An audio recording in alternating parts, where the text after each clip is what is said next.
Всем привет, добро пожаловать на канал Top Drag Games, с вами Макс, и сегодня мы играем в Евротрек Симулятор. Сегодня у нас маршрут финальный будет. Мы, как и говорили сначала, что пытаемся доехать до Владивостока. И сегодня мы как раз до него доедем, вот. Только мы для начала заедем в Находку, посмотрим, там какая-то очень интересная дорога. Я думаю, будет прикольно. Потом мы, возможно, доедем до Русского, доедем сразу же до Комсомольска на Амуре, потому что тут, я думаю, должны быть интересные дороги. Обязательно проедем до Ванина. Вы посмотрите, тут какая дорога, офигеть, да? И из Ванина мы попробуем в Южно-Сахалинск попасть. Да, тут, кстати, Ваканай, это у нас вообще Япония уже. Возможно, будет груз и в Японию. Посмотрим эти локации, довольно прикольная локация должна быть. Да, и сегодня мы едем на новом грузовике. Это у нас КамАЗ, самый новый, самый последний КамАЗ, на котором даже можно установить зеркала. Не зеркала, точнее, а камеры, и внутри у них дисплеи будут. Но я взял комплектацию попроще, с самым слабым мотором, 6-ступенчатая коробка передач. Что у него еще? Ну, особо внешнего тюнинга у него нету. Грубо говоря, как есть, можно поменять только расцветку, цвет значка, да и все, наверное. Ну и навесить всяких там катафотов и так далее. Но такой сегодня стоковый, можно сказать, грузовик будет. Давайте посмотрим, как он выглядит. Да, прицеп очень интересный. Софтранс. Мы везем игрушки. В принципе, внешне КамАЗ выглядит довольно круто. Только единственное, что не особо качественно сделана передняя оптика. А так, в целом, блин, добротный грузовик. Кабинка такая у нее тут смачная. Значит, что у нас по салону? Вот у нас салон, тут 2 места, плюс еще спальник двойной. Люк в крыше. Ну, салон довольно просторный. Здесь у нас Navigation. Приборная панель у нас тут. Также режимы можем переключать. Ну, наверное, оставим вот такой режим. Так, где у нас... Ага, топливо у нас справа, где спидометр. Скорость у нас показывается, где тахометр. В принципе, довольно информативная приборная панель. Так, это нам сейчас направо. 679 километров нам ехать. Ну что ж, начнем наш маршрут. Так, стояночный тормоз. Все, let's go! Мы начинаем наш рейс. Так, справа никого нету. Можем поворачивать. Ой, кстати, ребят, как приятно ехать на 6-ступенчатой коробке передач. Так как у меня нету отдельной коробки передач, то на лепестках прям вообще... Ого, фига себе, вы посмотрите на эту пробищу. Вот это да. Мы сейчас, походу, в пробке будем стоять. Напоминаю, что мы стартуем из Хабаровска. Заодно заценим, как у нас КамАЗ едет. С самым слабым мотором. Конечно, салончик такой простенький, но вот приборная панель вообще офигенная. Так, стоп. Так, индикатор передачи даже есть. Только он настолько маленький, что я очень далеко сижу от монитора, даже не разглядеть. Так, это у нас была нейтраль. Держитесь правее. Затем поверните направо. Шумоизоляция у него, конечно, такая себе. У нас еще и дождик пошел. Так, окна у нас закрыты, да. Я уж думал, окна что ли открыты.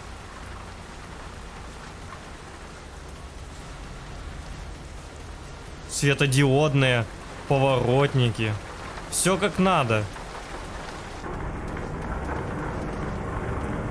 Погнали. Так, дворники включим. Но радует, что сейчас хотя бы светло. И чего ты встал?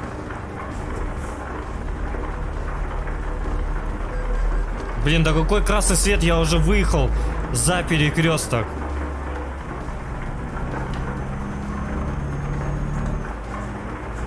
Ого, вот это ливень начался.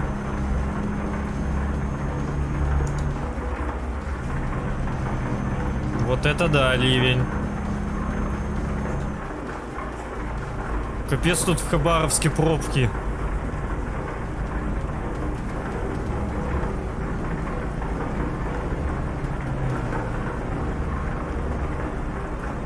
Ну окей, ладно, нам в нашем направлении особо пробок нету, поэтому движемся. Ну дождик, конечно, колотит. Дай боже.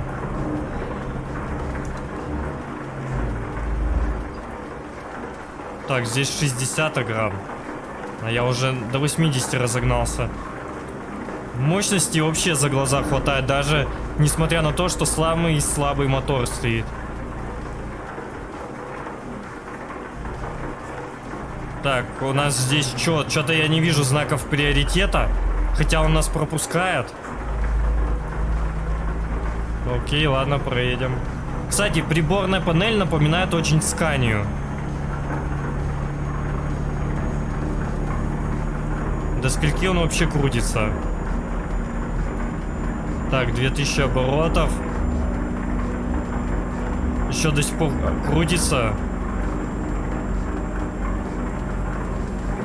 А, походу, это его предел. Где-то до 22, до 23 он крутится.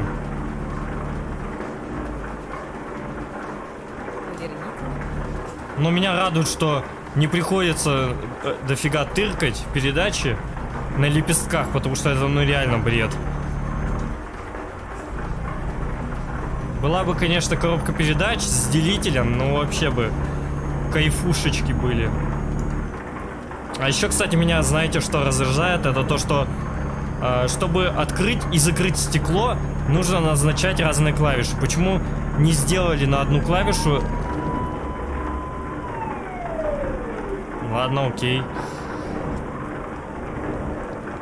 Капец, конечно, после этих МАЗов и старого КамАЗа он офигеть как едет. Несмотря на то, что у нас прицеп еще около 20 тонн.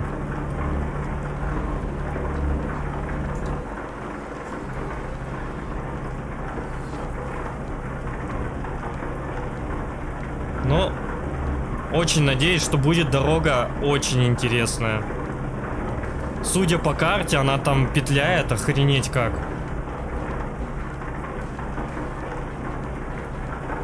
Да и КамАЗ сам по себе прикольный. Но стрим часа на 2-то точно по-любому будет. Судя то, что там дорога, наверное, там даже асфальта, мне кажется, не будет. А почему 60 км в час здесь экран? Мы вроде как за городом едем.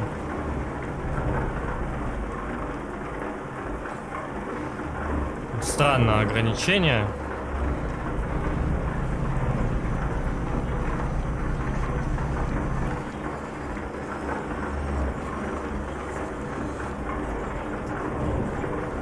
Мы даже тут можем на обгон пойти. Нам мощность позволяет.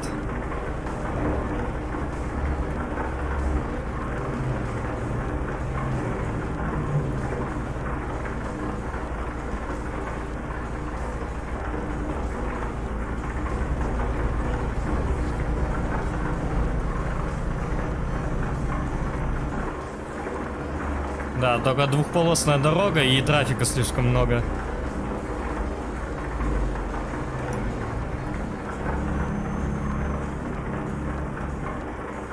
Думал, сейчас понижусь, да пойду на обгон, но нет.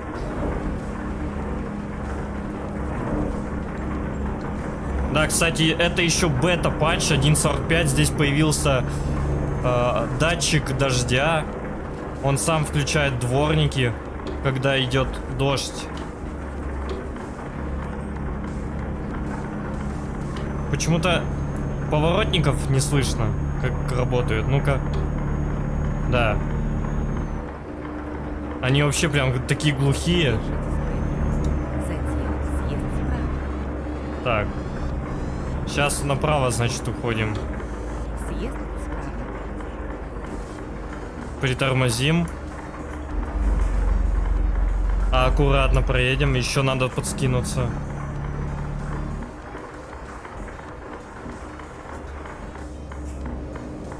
Вот теперь слышу. Из-за дождя, офигеть. Так дождь колотил, что поворотника не слышно было. О, спасибо. Пропустил. Правда, мы его перед фактом поставили. Давайте уже снимайте экран 60, а то, блин, едем по трассе, как бы 60 по трассе, ну такое себе. Да, вон, фига себе, наконец-то. Это еще только мы выехали из города, якобы. Ну вот это да, ну и объездная дорога там, конечно, была. Так, здесь у нас светофор. Пожалуйста, пройдите процедуру взвешивания. Ой, еще этого нам не хватало. Какой-то Урал маленький по сравнению с нашим КамАЗом. Или просто мне так кажется.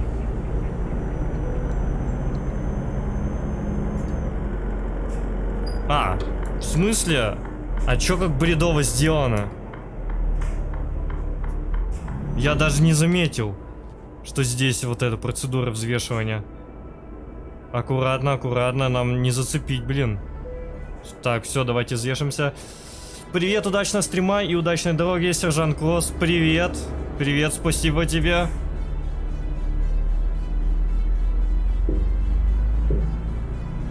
Нахрена тут взвешивание поставили, я не понимаю.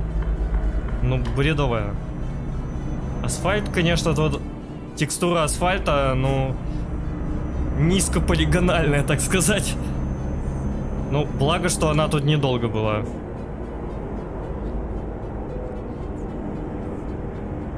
Так, платная дорога. Здесь, блин, еще перестраиваться в одну полосу надо. Так, это ДПС здесь. Но нам тут ничего не говорили. Да, мы все взвешивание прошли. К нам претензий нет. 90 можем разогнаться спокойно теперь. Чтобы... Главное, чтобы трафик не помешал нам. Интересно вообще, сколько КамАЗ пойдет у нас. Ну, соточку я думаю, должен пойти спокойно. Ого, уже 90. Ну, почти 82. Быстро разгоняется. Ну, вообще даже не сравнить его с МАЗом, с тем КамАЗом.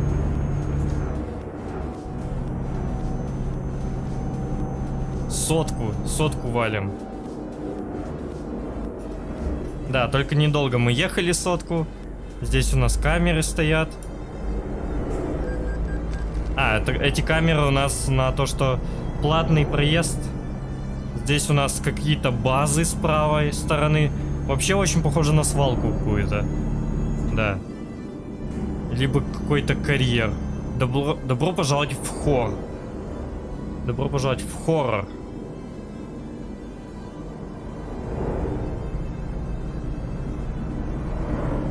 Так, хоррор, это что у нас тут? Вот тут магазины есть. Населенный пункт какой-то. Может, типа городского типа населенный пункт? Базар.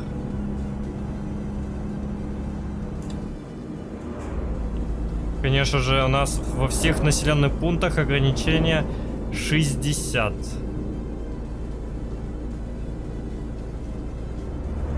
Так, ну чё, мы уже его проехали, по сути-то. Но пока что экран не снимается, и знака я не видел.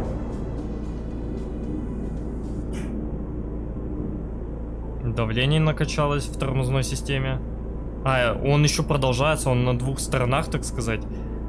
Здесь и речка протекает. Неплохая локация. Правда, тут почему-то подъездов к домам нету. Они просто тупо в поле стоят. Так, все, можем втопить теперь. Погнали. Так, там трафик есть, нет? Есть. Не успеем обогнать.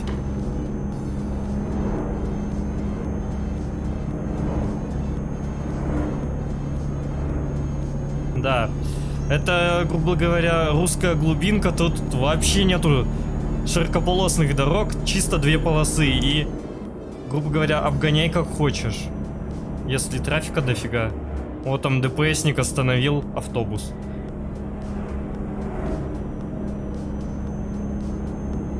Нифига себе, посмотрите, как автобус втопил. Под 90, наверное. Вообще очень похоже. Хотя нет, не похоже. Хотел сказать на южное направление, но тут нет. Деревья не такие.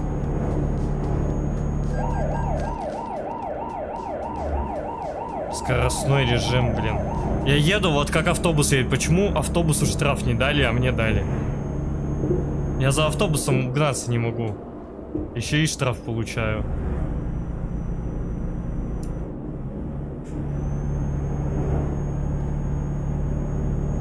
Так, мы уже подъезжаем к следующему населенному пункту.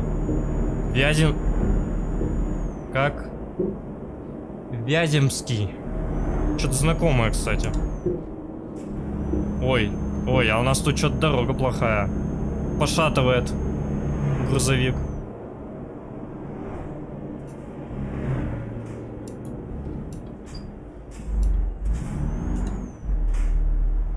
Вот нафига так резко тормозить? Понятно, что пост ДПС, но...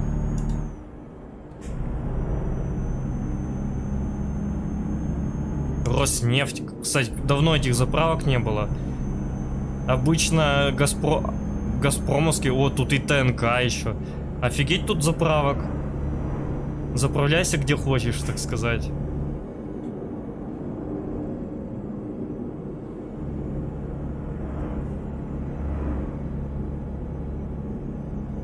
Как тебе КамАЗ? Норм? Слушай, вообще прикольный КамАЗ. Салончик такой приятный. Приборная панель мне очень понравилась у него. В принципе, едет неплохо. Да и по внешке он выглядит офигенно. Прям вообще КамАЗ как не КамАЗ. Красивый. Понятно, что тут дизайн, наверное, МАНа, да, какого-нибудь.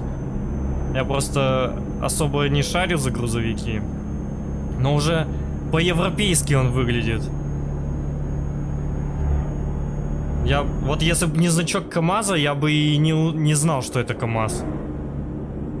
Как будто реально какой-то европеец. И в принципе, по качеству моделька ничего такая. Но МАЗ, конечно, получше. Вообще МАЗ, мне кажется, самая лучшая моделька, которую я только устанавливал. Но КамАЗ тоже неплох.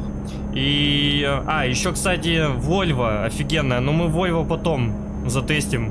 Мы, наверное, на Volvo поедем в южное направление. На юг, в Сочи, в Адлер. На Volvo. Это дизайн Мерседеса Актроса. Кстати, еще на МАН похоже. Ну да, ведь вроде Мерседес и КамАЗ, они ж чуть ли не на одном заводе собираются сейчас. Ну в данный момент уже, наверное, нет. Собирались вроде когда.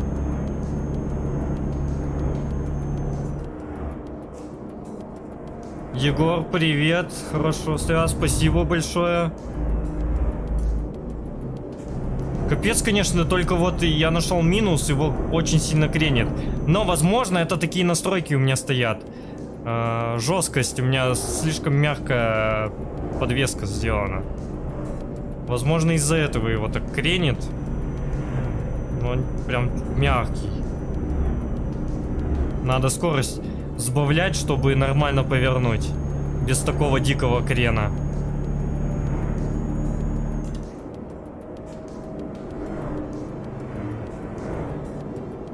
Да, ну, я думал, что пейзаж будет прям так сильно меняться, но пока одни леса у нас. Уже третий населенный пункт за этот стрим. Они очень близко тут расположены. Так, давайте посмотрим, это сколько нам остается. 540 километров еще. Блин, ну я надеюсь, все-таки ландшафт будет поинтересней дальше. Лермонтов.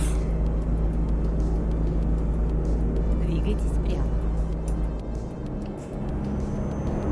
У нас все населенные пункты где-то в стороне.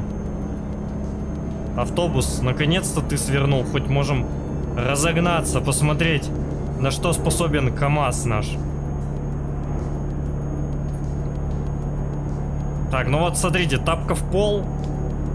Двигайтесь прямо. 102, 103. Еще набираем даже. 105.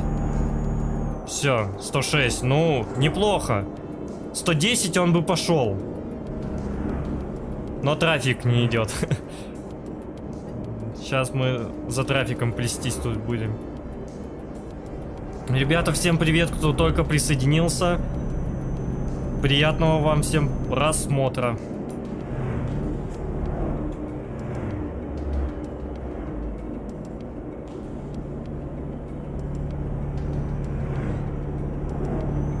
Мне вот интересно, там еще приборки какие-то будут, потому что там какая-то салон один какой-то заблокирован вроде как был.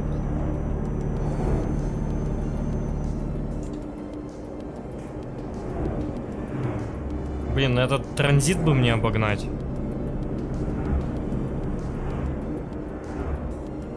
Тут машин много, конечно. Такой маневр не совершить здесь. Давай, пошел. Даже понижу передачу. Давай, давай, давай, давай. Успел. Нет, не успел. Короче, нет, как бы мощности нам не хватало, но чтобы совершить такой обгон, гораздо больше времени требуется, чем ожидалось. Да и тем более, блин, перед поворотом. Кто так поступает, конечно. Это Мерс. Нет, это КамАЗ. Самый последний КамАЗ. Сейчас, для тех, кто не видел... Ой, что там фура вытворяет? КамАЗович. Причем тут наклейка КамАЗ лизинг.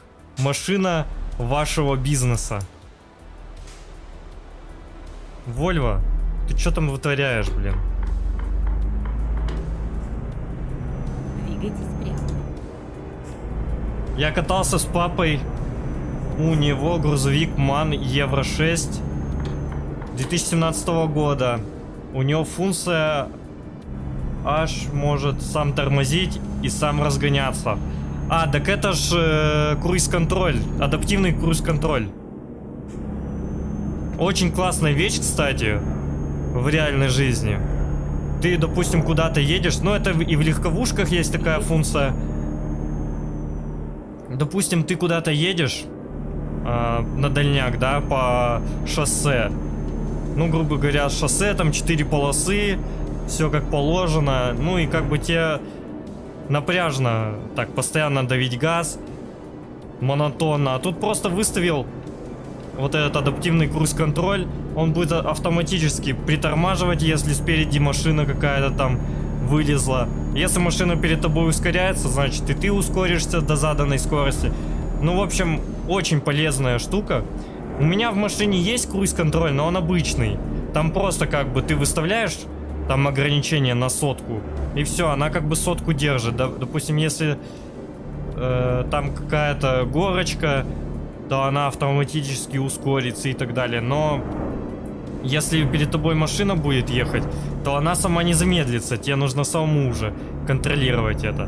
Ну, короче, самый простой круиз-контроль.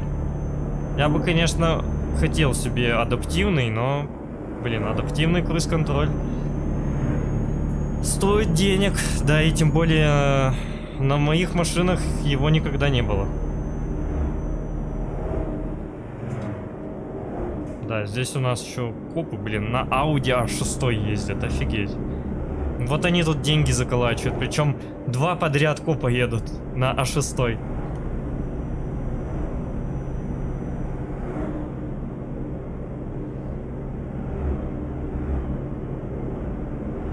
Но раз, кстати, если у него еще есть адаптивный круиз-контроль, значит по-любому еще есть и датчик дождя, и датчик света, наверное.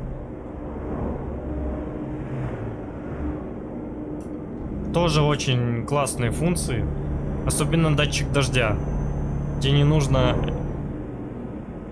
дворники контролировать, он все сам делает за тебя.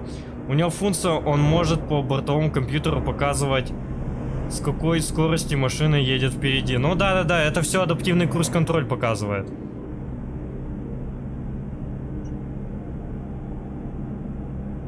Прикольно. Ого, посмотрите, вот тут электростанция. Кстати, блин, прикольно. Ого, тут офигеть. Что-то я сразу не заметил. Двигайтесь прямо. А тут какой-то цех. Блин, локация, вот сейчас локация очень классная. Да, советские эти пятиэтажки. Только я не посмотрел, что за город или поселок такой, тут не написано. А, Нагорная.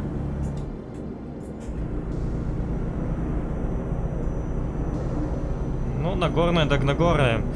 Движемся дальше, нам нужно дальше.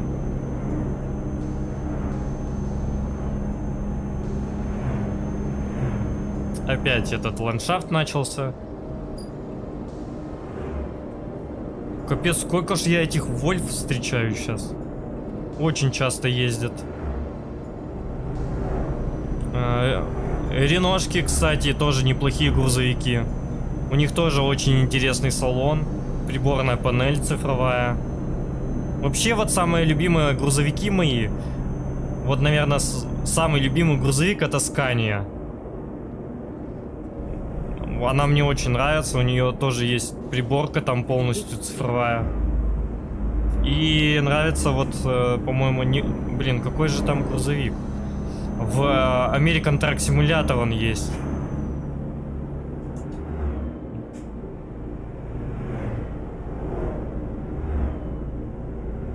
И можешь тут протестировать грузовик DAF 21 года. Да, кстати, я на нем ни разу не катался, будет очень интересно его затестить. Там, по-моему, на дафе можно ставить эти, как их? Двигайтесь прямо. Зеркала с камерами. Ну, точнее, ставишь камеры, а там как заднего вида зеркала они работают. Кстати, как у вас по погоде? У нас, походу, дождь сейчас начнется. Что-то ветер прям так дует сильно. Лол. Ивика стояла, у нее сейчас был на прицепе надпись какая-то. Я подъехал ближе, и надпись пропала. Приготовьтесь к повороту налево. Так, пахнет интересной дорогой. Поверните налево. Так, у нас главная дорога. Нива как-то опасно зашла в поворот. Чуть не задела наш прицеп. Мой тоже любимый грузовик Scania S и Kenworth W900. Ой, а кстати в Kenworth'ах я вообще не... Я единственный Kenworth знаю, это Kenworth T2000, который был в Дальнобойщиках 2. Я помню тогда, когда играл в Дальнобойщики, постоянно его покупал. Очень классный тягач был. Но, правда, он выглядит очень забавно. Еще очень крутые грузовики — это Peterbilt. Особенно вот такие с квадратной мордой, с прямоугольными фарами. Очень классно смотрятся.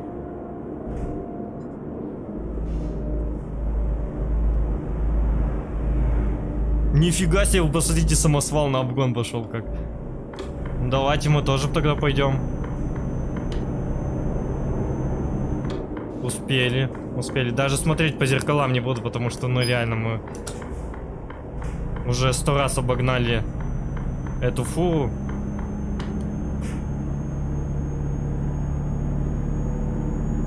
Так, опять какая-то дорога у нас кривая. Ого, это что за речка тут такая? Посмотрите. Тут деревья какие-то валяются. Прикольная местность.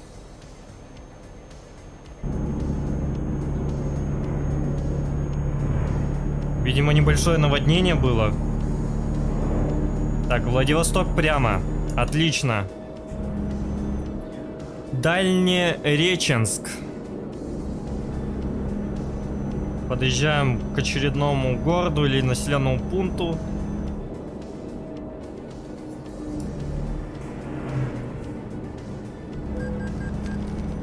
Дальнереченск, добро пожаловать.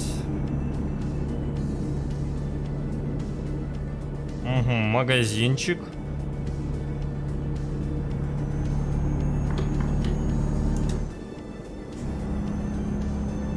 Двигайтесь. Ну, чисто мы проездом тут. Там у нас фермеры какие-то. Да? Угу. Зерно хранилище. Так, сейчас нам прямо.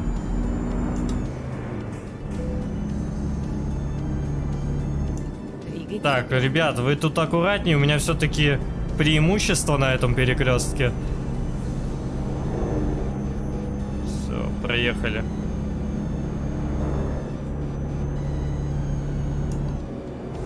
Кстати, вот как начинаем подъезжать к Владивостоку, сразу столько ТНКшных заправок встречается. Так, это сколько нам еще по расстоянию? 400 километров. А я думал, уже подъезжаем. Ого. Вот это у нас ливень сейчас пошел. Надеюсь, вам в микрофон его не слышно. Там даже и гроза. Но ничего себе погодка.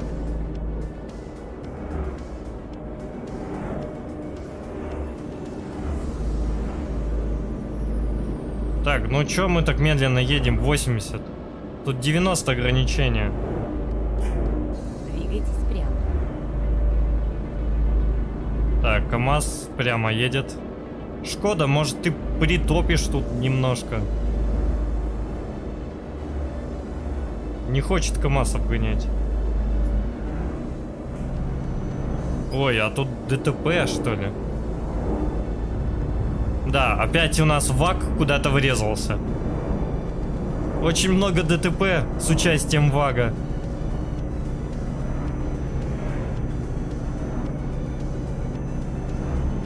Это что, у нас борщевик, что ли, растет здесь? Ни хрена себе он тут вымахал. Очень много борщевика. Двигайтесь прямо. Так, у нас еще один населенный пункт Тамга. Еще одна ТНКшная заправка. Куда хоть столько?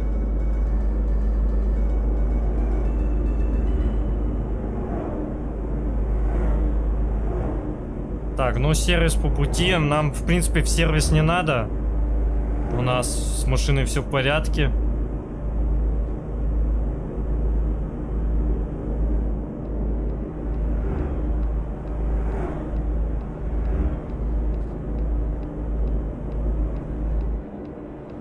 Да, я вот помню, когда мы на МАЗе ехали, я, можно сказать, постоянно газ в пол жал. А на КамАЗе такого нету. На КамАЗе как бы я даже бывает и в половину не прожимаю педаль. Но вот сейчас мы притопили, потому что дорога освободилась. А так, вот я ехал за Шкодой и ну вообще спокойно, чуть-чуть буквально на педаль нажимал. Так, ремонт дороги.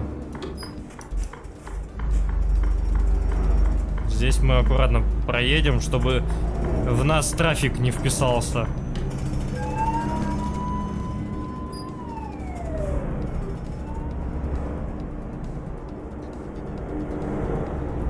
Как много копов здесь. Так, речка.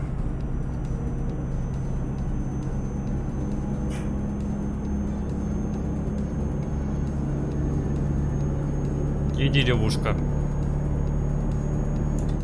Так, а что за деревня? Горные ключи. Кстати, в дальнобойщиках, по-моему, тоже что-то такое было. А, помню, в дальнобойщиках был поселок Горный. Двигайтесь прямо. Кстати, кто играл во вторые дальнобойщики? Или в первое даже. Или в третье. Ну, третье мне, кстати, дальнобойщики не особо понравились. Там уже, блин, по Америке как-то уже не то.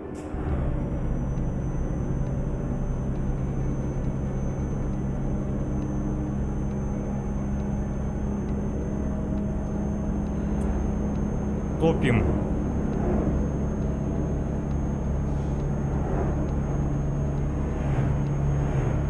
«90». А, надо сбрасывать населенный пункт опять. О, Максим. Магазин Максим. Двигайтесь прямо. Да, я тут открыл магазинчик свой. Что опять здесь? Опять Ауди. Ауди столкнулась с Вольво. Как так, блин, вот на ровном месте?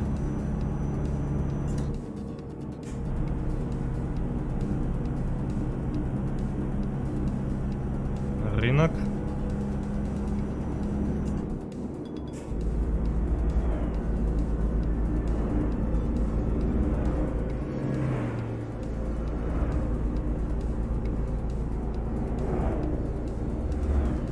Я на КамАЗе ехал вчера 210. Это что у тебя такой за КамАЗ?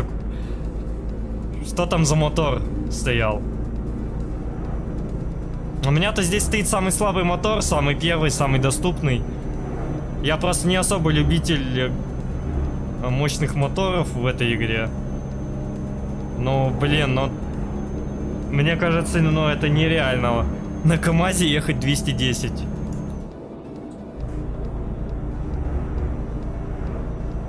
Такой же КамАЗ у тебя был?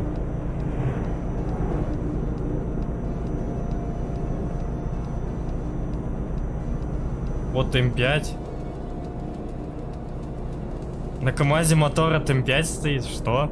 Это что за дикий мод такой?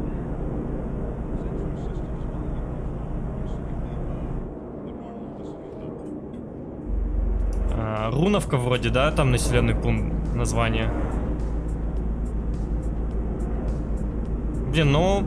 Прикольно, кстати, вот из моего города, если ехать, то тоже очень часто населенные пункты, деревушки, села очень часто встречаются. Правда, порой это раздражает, потому что, блин, ты только разогнался, едешь 110, блин, и на тебе населенный пункт. А причем в каждом населенном пункте у нас камеры висят.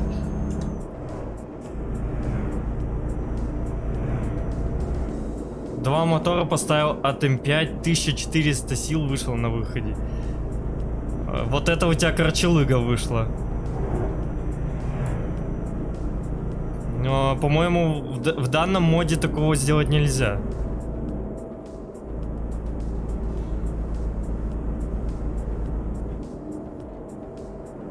А звук у него тоже как на М5 или звук стандартный?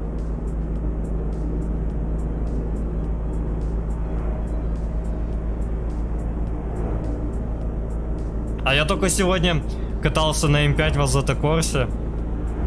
Блин, такой у нее звук шикарный, конечно. И валит она, дай боже.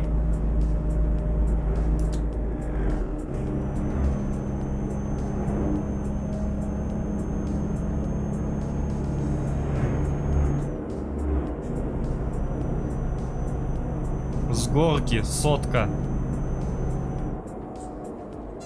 Звук от трактора От трактора Беларусь. Да, дикий мод. Приготовьтесь к повороту направо.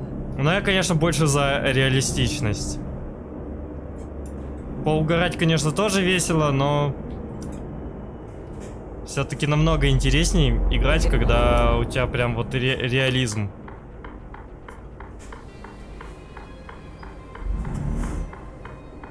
Так, чё, мы тут долго, получается, да, стоять будем?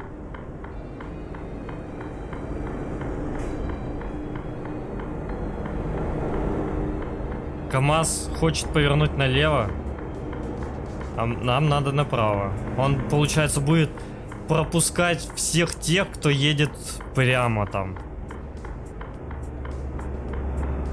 Похоже, мы встряли здесь, на этом перекрестке.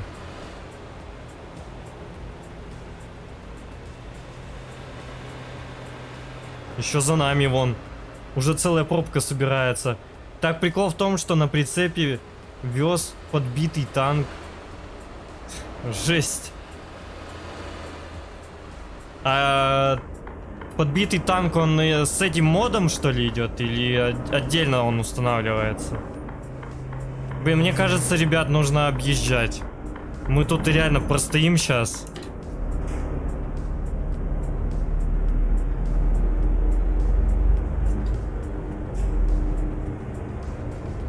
Потому что, ну реально, сейчас минут 40 потратим, пока он там соберется поворачивать. А здесь трафик прет и прет.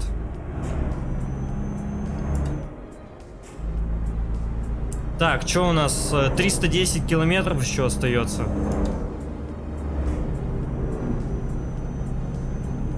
Совсем близко. А, ну понятно.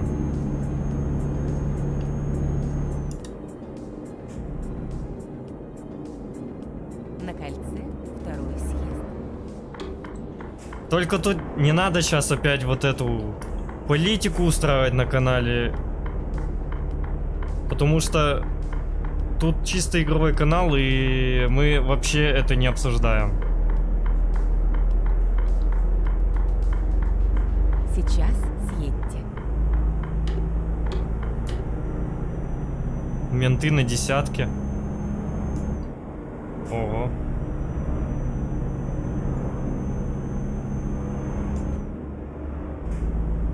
Так, Лукойл.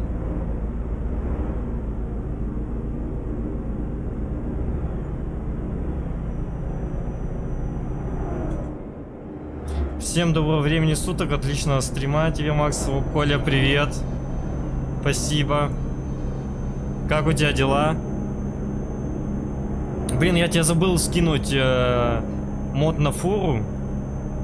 После стрима, если не забуду, скину.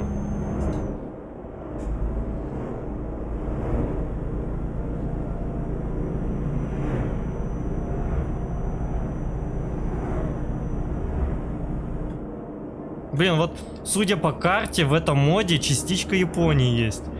И она вот совсем рядом. Я думаю, что...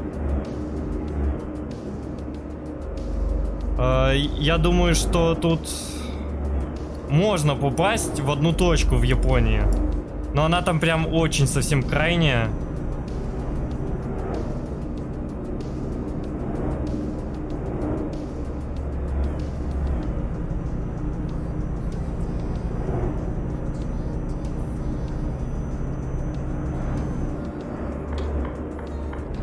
Давай, давай, давай, успеем обогнать.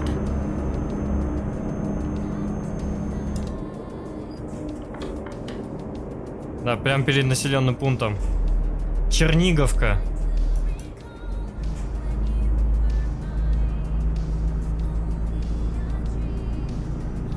Двигайтесь прямо. Жесть, да, деревень очень много здесь. Видимо, поработали над концовкой.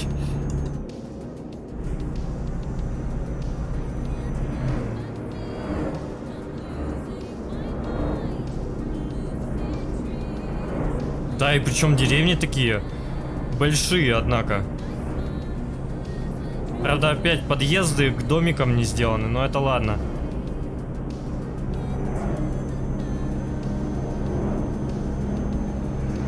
Кстати, я вот думаю еще по Пипеге записать видосы про тюнинг машин, потому что сегодня с другом мы заходили, я ему показывал этот мод, вот, и мы, короче, там затюнили корвет. Офигеть, просто на корвет там обвесов, там только одних обвесов на корвет 76 штук. Вот, так там еще можно и фары менять, и крышу менять. Там вообще из корвета можно универсал сделать. Очень забавно. Надо обязательно посмотреть остальные машины и видосик по ним записать. О, поезд.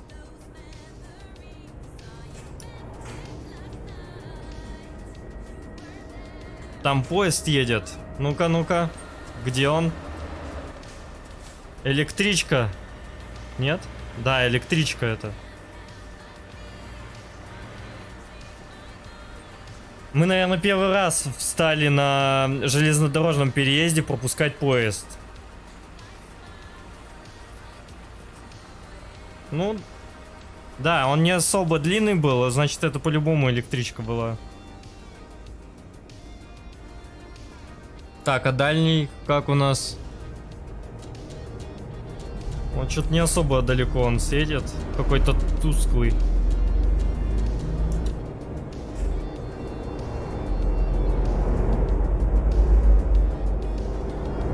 Макс, я нашел мод на грузовик.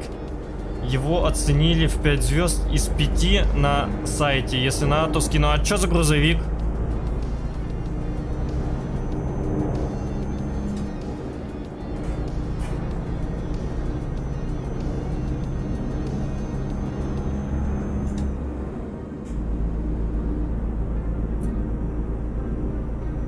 Добрый вечер, добрый вечер.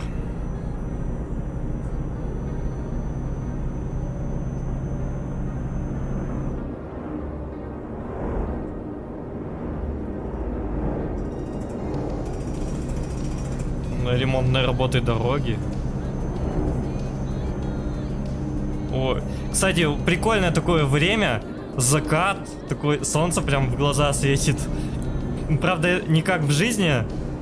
Потому что в реальной жизни ты когда едешь, тебе солнце в глаза светит, охренеть, ничего не видно. Здесь хоть дорогу видать. Привет с Украины, Одесская область. О. Привет, привет.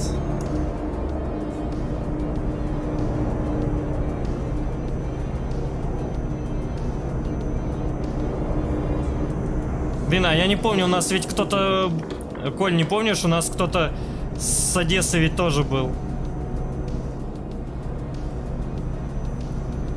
Ой, зря я перестраивался в правый ряд.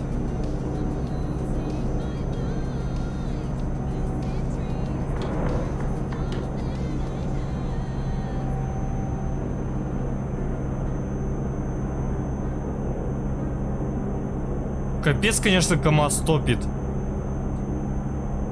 Держитесь, левее. Но крены напрягают меня, конечно. Прям поворачиваешь, такое ощущение, как будто сейчас перевернешься.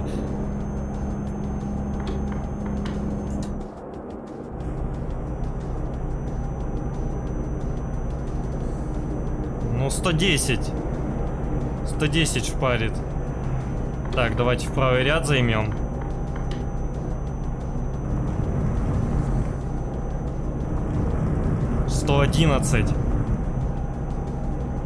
Давно, кстати, у нас таких шоссе не было.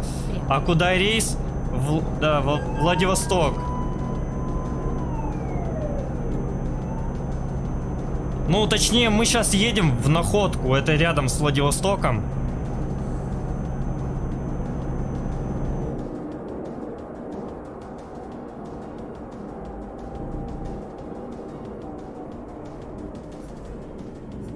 Чего еще и кому?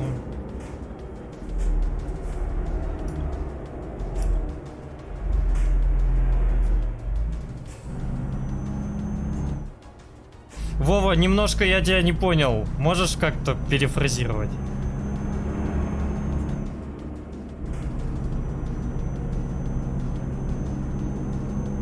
Держитесь левее. Уссурийск направо. Владивосток прямо, блин, там трафик едет.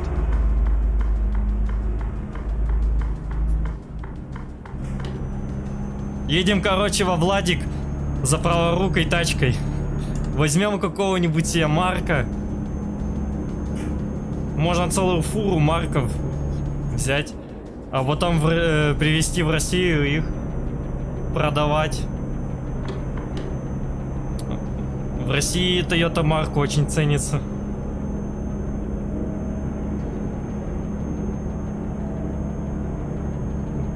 Он и ценится, и быстро разматывается об столбы.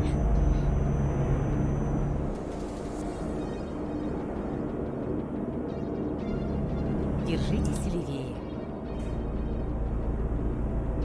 Тереховка или Тереховка. Кстати, блин, да что вы сегодня как лезете-то тут? Куда хоть, блин? Вот видишь, что я перестраиваюсь и лезет.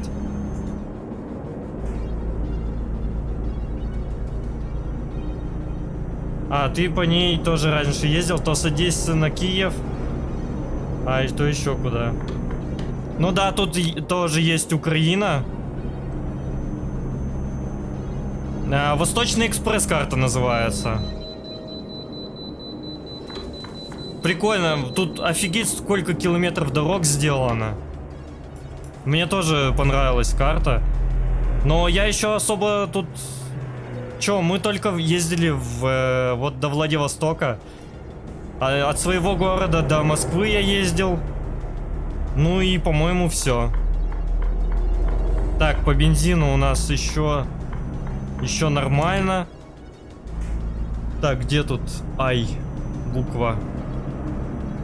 Да, по бензину еще дофига бенза. Точнее, не бенза, а тут дизель же. Единственное, что мне не нравится, это вот надо яркость подсветки в салоне настроить, а то слишком ярко. Прям аж ослепляет она. Вот так, наверное. Чересчур яркая.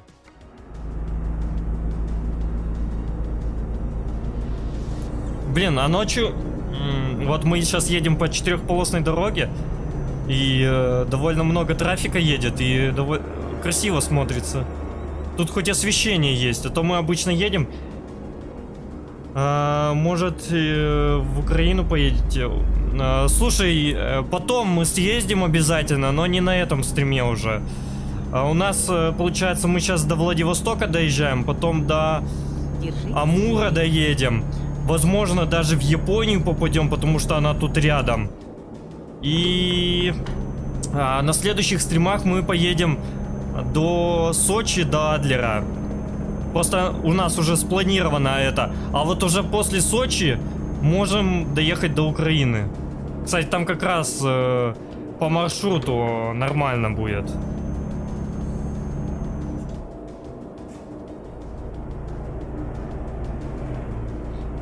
Да, ну это, кстати, несмотря на то, что у нас дорога освещена, но я бы все равно нашел сейчас остановку для ночлега, чтобы нам с утра поехать, потому что все-таки охота больше пейзаж посмотреть, чем саму дорогу.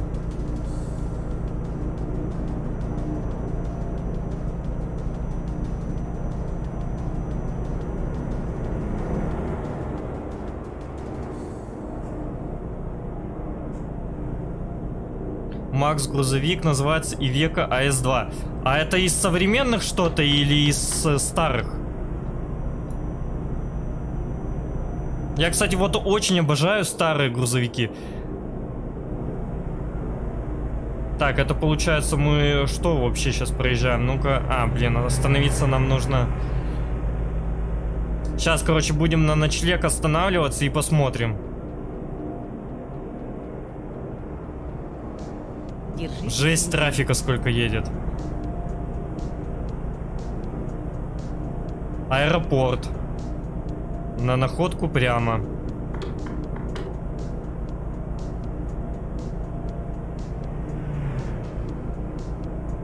Ну не знаю, последняя DLC выглядит красивее.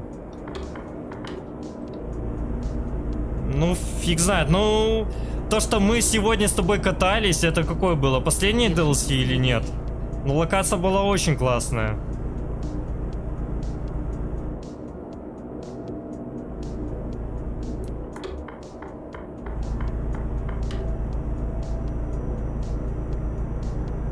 Жесть, тут сколько этих отвороток.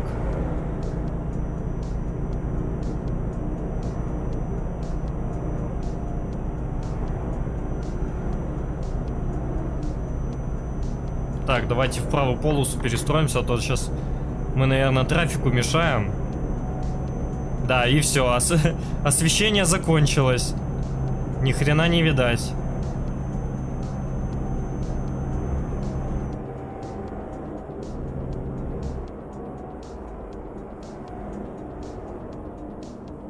Да, даже стрёмно как-то газу давать. —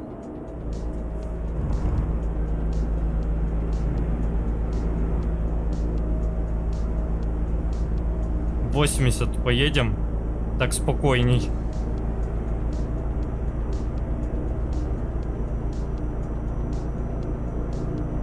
Затяжной поворот длинный. Мод добавляет грузовик, а не заменяет старый на новый. Но это понятно. Тут в основном все грузовики, это модовские, они как добавляются, без замены. Ого, фига себе, вот эта развязка там. А, это как раз развязка на Владивосток и на Находку.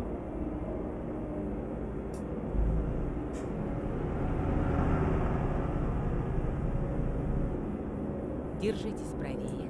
Да вот в том-то и прикол, что я не помню, на какую кнопку я дальний назначил. Я только поморгать им могу. Съезд справа. Так, а дальше дорога закрыта.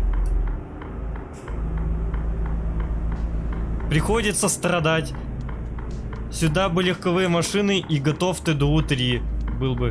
Антон, привет. Так слушай, там модов очень много на легковые тачки. Их вообще без проблем установить можно. Держитесь Но правее. физика, вопрос физики. Все-таки тут физика заточена под большегрузы, под грузовики, под фуры. И на легковой машине тут, если честно, очень беспонтово ездить. В мультиплеере там есть Шкода, так, не Октавия, а какая же там? Шкода, короче, есть. Вот, и, ну, на ней, если честно, беспонтово кататься.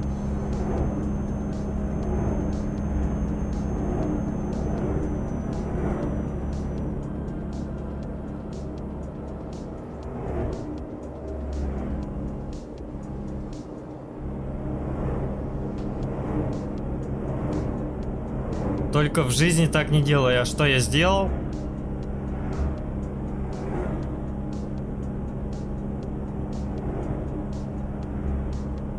Если бы мы, кстати, на МАЗе ехали, то у нас бы уже, наверное, на заправку надо было заезжать.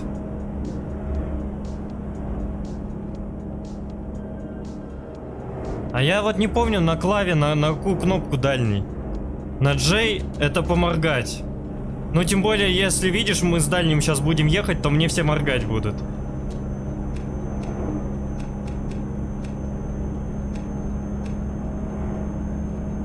Да ладно, с ближним поездим. Сейчас все равно нам нужно искать остановку на ночлег. Но что-то пока я их вообще даже близко не вижу.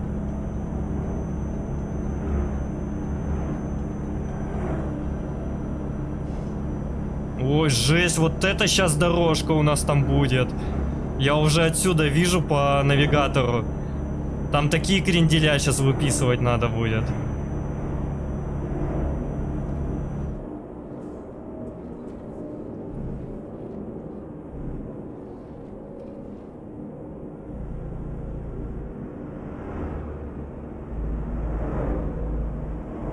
Сейчас бы сюда какую-нибудь японочку заднеприводную. Фонк. И нормально угла раздавать.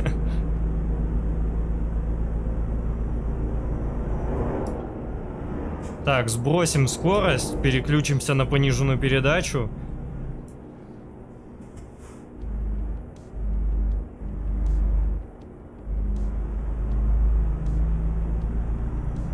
Блин, жалко, что мы не днем тут едем. А что-то вообще нету мест, где переночевать можно.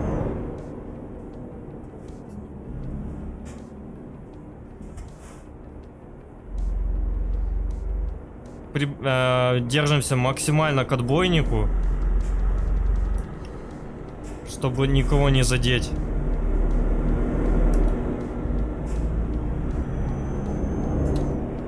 Тут еще трафика столько, блин. С дальним светом в темноте все время ехать лучше не стоит. Встречка не возле... Так это понятно. Я обычно дальний заранее выключаю. Меня в реальной жизни больше всего бесит, когда какой-нибудь ТАСС едет с даже не с дальним светом, а с ближним, но с ксеноном. Здоров, Александр, привет. Всем привет, кто только подключился.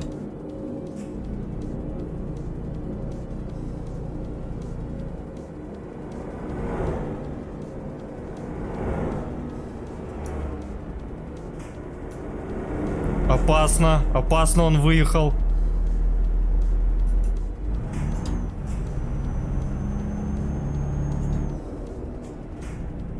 Да капец, когда хоть мы можем остановиться на ночлег? То, блин, часто встречалось, то теперь вообще хрен просышь, когда даже заправок никаких нету.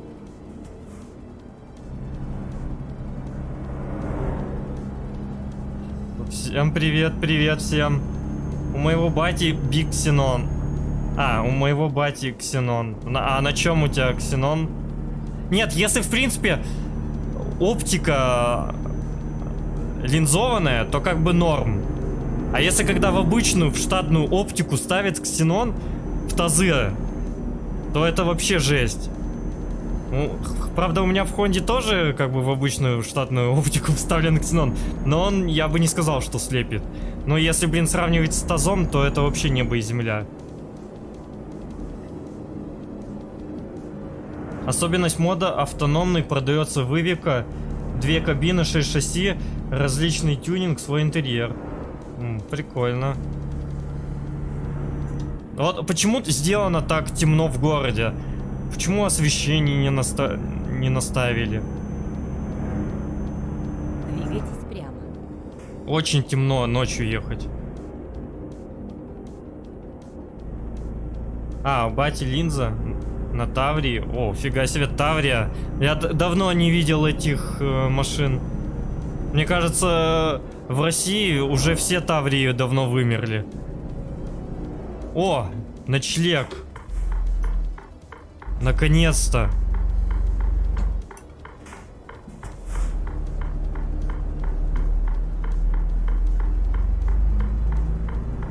Наконец-то, как долго я этого ждал.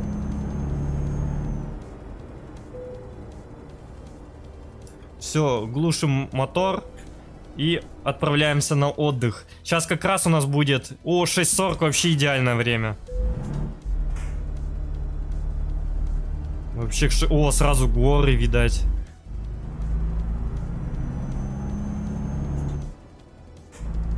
Заправка подсолнух. Ни разу таких не видел. Так, сейчас нам налево надо бы повернуть. Погнали, погнали, погнали. Первая передача.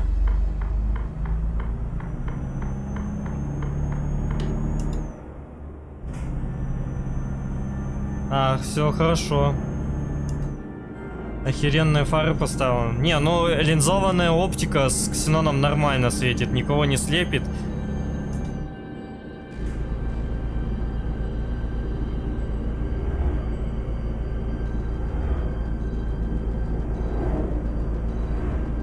Я помню, кстати, на Таврии задняя крышка багажника была. Я не знаю, она отдельно продавалась, либо это такие модели были, что она из хэтчбека делает типа универсал. Чисто просто тупо меняешь заднюю крышку багажника, у тебя становится универсалом тачка.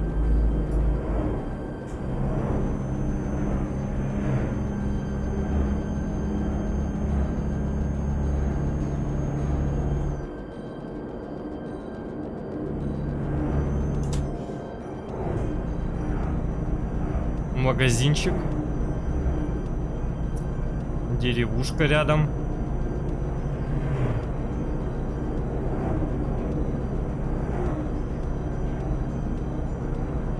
Графика и масштабы, бомба, реализм, огонь у игры. Да, я с тобой согласен. Тут пипец как все проделано. Нет, ну конечно же есть над чем стараться, но, блин, в масштабах этой игры офигенно. Причем они эту игру давным-давно выпустили и до сих пор обновляют. Двигайтесь прямо.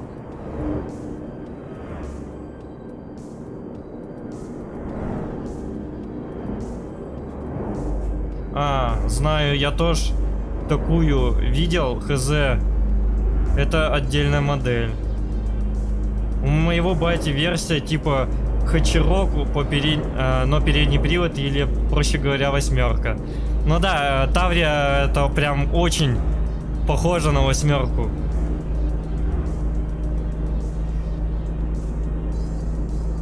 Я думаю, если быть сильно в алкогольном опьянении, то и не отличишь издали, восьмерка это либо Таврия. Славута, что-то знакомое.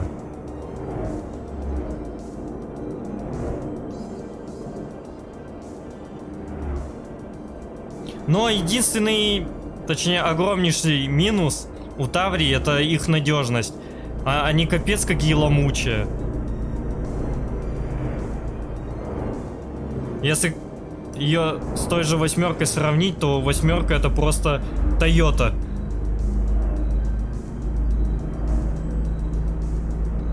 Блин, офигенное место. Небольшой серпантин.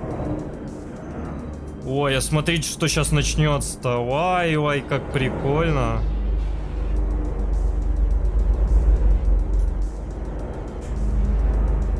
Блин, на первую передачу придется ехать. Второй не хватает.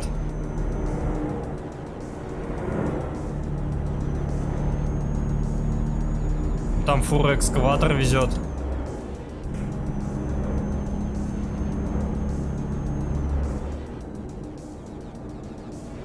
Но мощи явно у нас побольше, чем у этой фуры. Правда, у нас и груз легче, мы игрушки везем.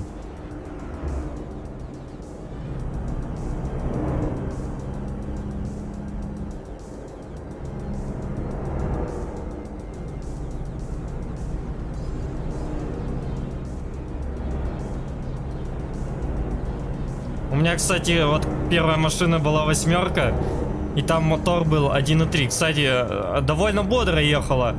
Мы даже устраивали драг-рейсинг с девяткой, с полторашкой мотором. И я даже чуть-чуть вперед вырвался. Я, кстати, угорнул от того, какие передачи у Таврии короткие. Лол, что? Я еду на первой передаче. На первой, и он не тянет. Нам что, коробку менять, что ли? Вообще не тянет. Газ в пол жму. Первая передача. Давай, ползи, родной, ползи. Ну что ты, блин? КамАЗ. Блин, реально, надо коробку короче ставить. Точнее, 12 передач надо ставить. Блин, а я только так обрадовался, что вот у нас коробка шестиступенчатая, мне особо страдать не приходится. До сотки уже четвертую втыкал, а там, наверное, всего 4 передачи, да? Макс, я нашел наконец свой руль, и теперь кайфую, играю в ETS 2. А напомни, Коль, что у тебя за руль? А игрушки какие мягкие? А насчет мягкие они или твердые, там ничего не сказано. Просто игрушки.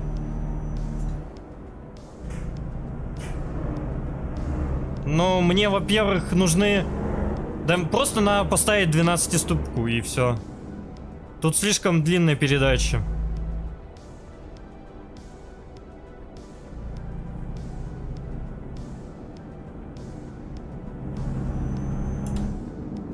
Но это стандартная передача.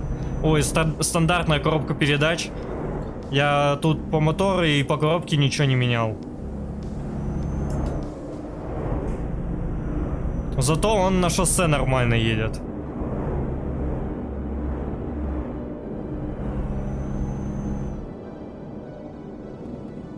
Блин, очень интересная дорога. Вот это я понимаю, блин, дорога так дорога. Вот по такой дороге интересно катать. Не, всего там 5 передач. Тоже сейчас в пути. Остановился на заправке. Машина Mercedes Actros 97 года. Да, вот тут, кстати, прикольный Actros старый есть. Она едет 120. Ну, уже неплохо. Logitech модель не помню. Если интересно, то потом гляну и тебе скажу. А можешь просто сфоткать и прислать фотку.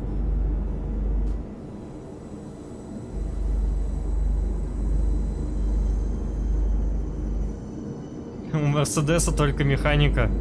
Держитесь. О, ребят, мы уже приехали в находку.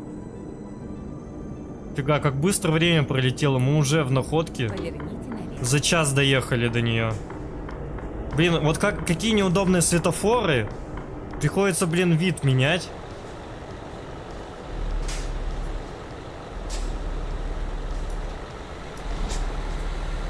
Погнали.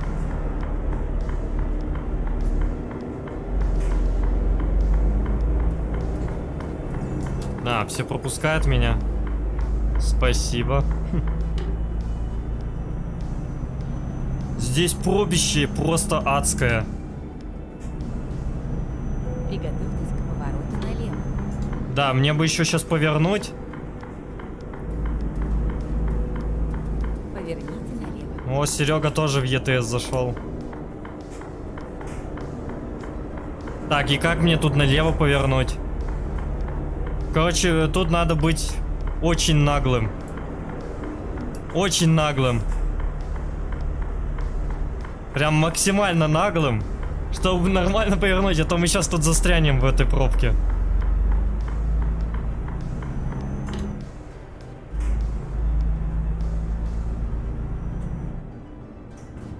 А ссылку на этот Мерседес, да, скинь, я посмотрю, что за Мерс.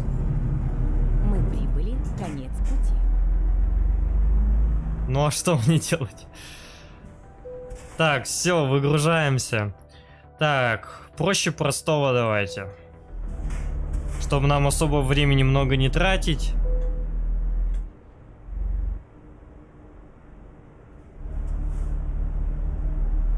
Хотя, мне кажется, сейчас не засчитает, да, так?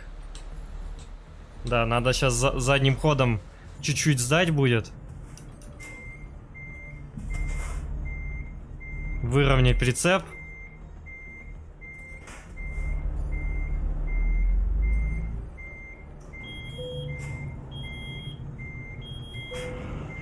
Ой, у нас как раз еще давление в системе понизилось. Минус к реализму: в находке везде японки с правым рулем должны быть на дорогах. О! 9 уровень. Давайте прокачаем дальние... Хотя нет, давайте дорогостоящий груз прокачаем. Так, какие еще у нас грузы есть? Спасибо, спасибо. Так, за прямые перевозки. Так, мы сейчас в находке находимся. Кстати, вот из Хабаровска, если... или в принципе мы можем от находки до Русского доехать, если тут такой рейс будет. Блин, к сожалению, такого рейса нет. Блин, это плохо. А если из отсюда? Вообще до Русского нету. Фига себе. Какой маршрут? Так, из Хабаровска. Так, Благовещенск, Владивосток, Южно-Сахалинск. О, кстати. Кстати, вот, смотрите, видите, Япония. Мы сейчас до Японии попробуем доехать. Южно-Сахалинск, один маршрут. Вот еще есть большие трубы.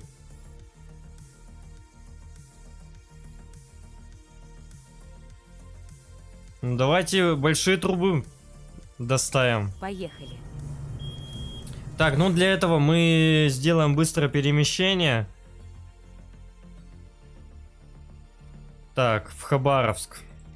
Потому что нам в Хабаровске забирать груз. Вычисление нового маршрута. Мне друг всегда говорил прокачивать дорогостоящий груз. Но я тоже так Изменение думаю, маршрута. что лучше дорогостоящий груз прокачать.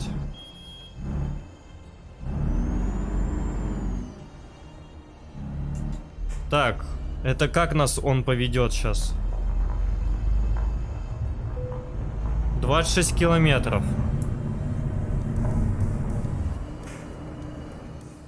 Как называется мод на карту, скажи?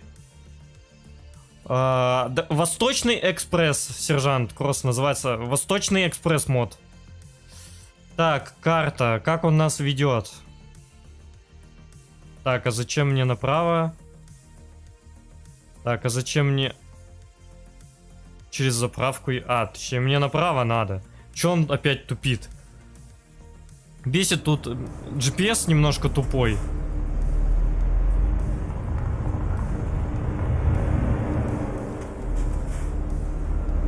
Так, это мне налево, получается, надо, да?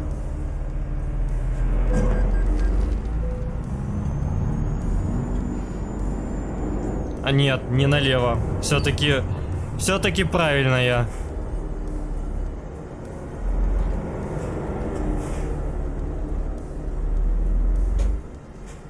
26 километров.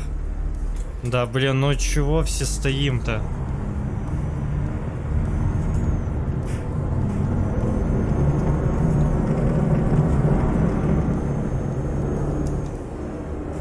Двигайтесь прямо.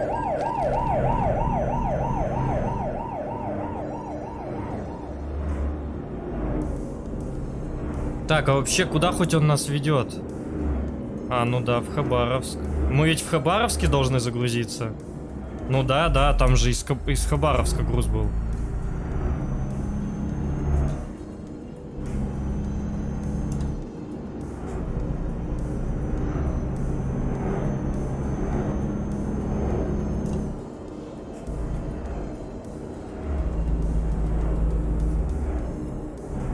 Снова возвращаемся в Хабаровск.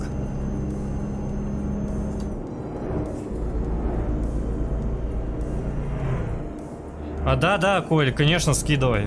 Это ж мод. Он будет полезен многим, мне кажется. Полегче.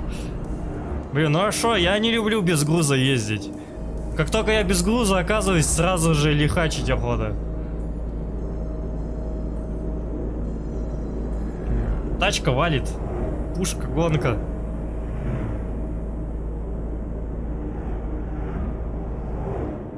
Так, почти уже приехали.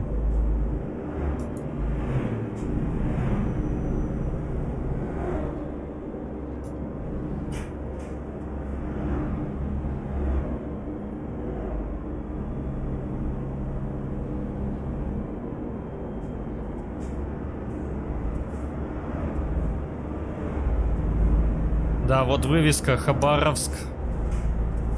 Тут у нас ДПС.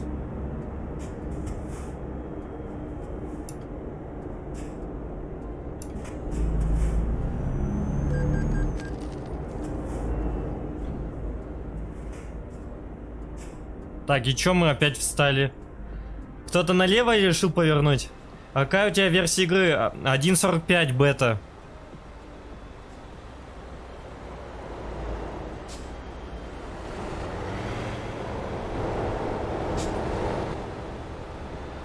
Да.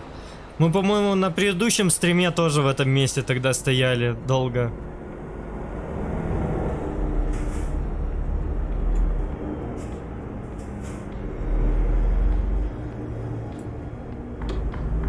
Ой, ну вас нафиг, блин, 3 часа будете ехать.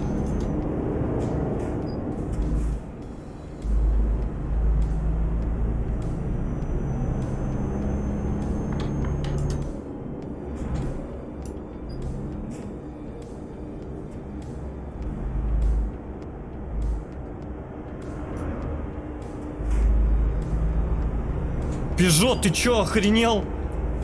Вообще жить надоело. Перед фурой перестраивается.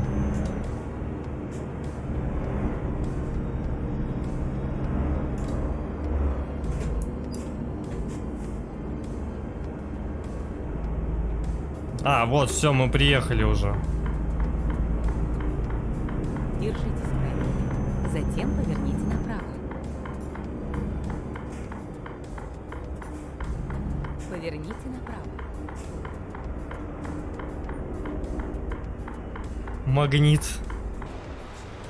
Да, водители фур у Магнита вообще самые безбашенные. Серега подтвердит.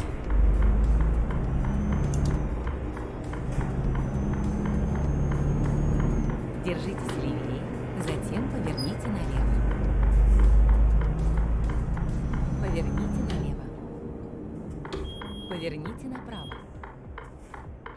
Приехали. Так, ну давайте прямые перевозки. Где наш груз? Взяться за работу 22 тонны. Будьте внимательней на дороге. О, у нас там еще и паром будет даже.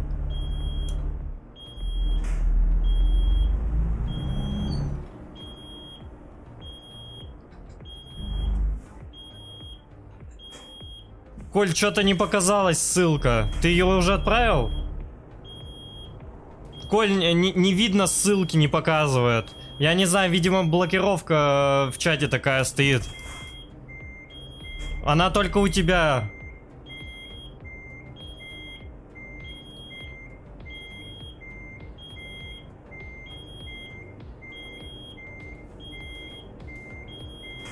Так, криво заехал. Видимо, я сделал, что нельзя было ссылки кидать в чате. Потому что, ну, не показывает. Но я не вижу ссылки.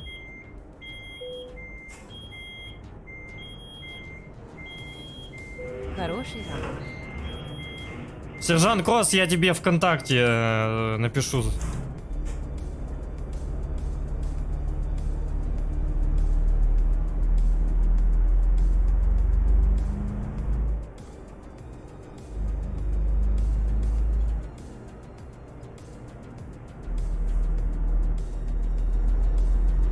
Поверните налево. Ну, слушай, я на механике играю. Поверните направо. Бесит меня светофоры, вот ты проезжаешь, и они прям вот... Ты начинаешь проезжать, и желтый включается. Поверните направо. Это что за пробка? Фура на красный поехала. Ох ты, как с трубами-то он классно смотрится.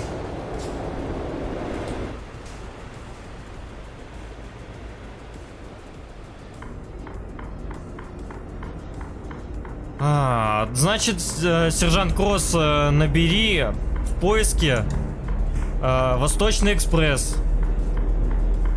И сразу же первая ссылка.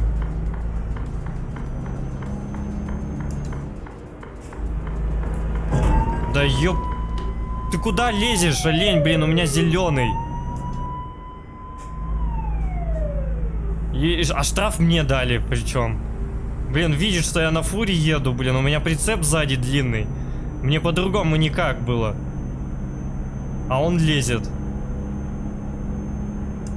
Вот это пробка. Хорошо, что не в мою сторону.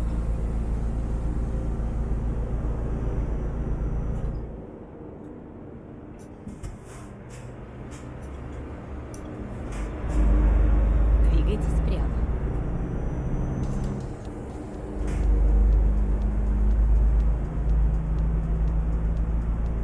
Стильные кухни, Кутузовский проспект 30. Чё, кому нужны стильная кухня, кому нужна?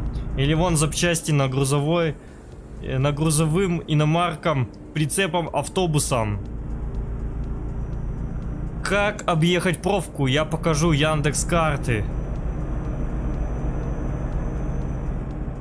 Экстрим, ролики.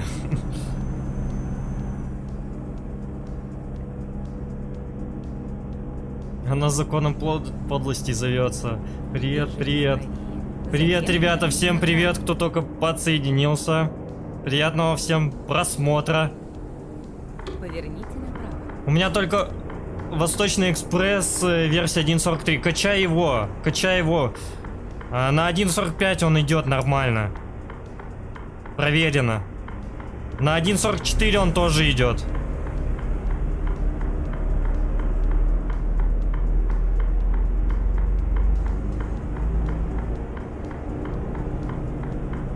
Мы уж, кто только подключился, мы уж успели доехать до Владика. Ну как сказать, не совсем до Владика, мы в Находке были, но это рядом было. Мы уж не стали ехать в Владик, потому что там заказов не было в него. Мы сейчас поедем до Японии. К повороту налево. Тут, кстати, недалеко ехать. Поверните налево. Да, кстати, я не посмотрел, это сколько у нас по... 759 километров, ну вообще нормально.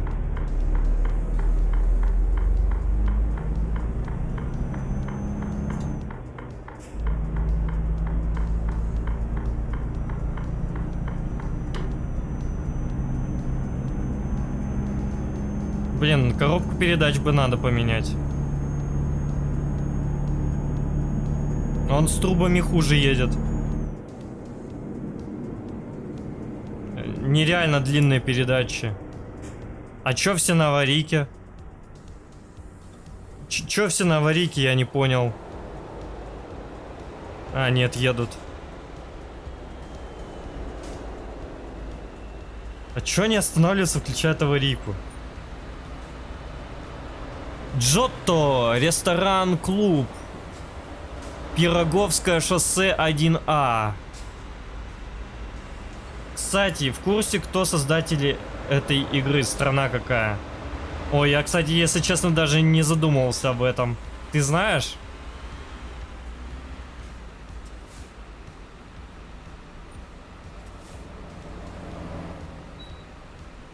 Стоим в пробке.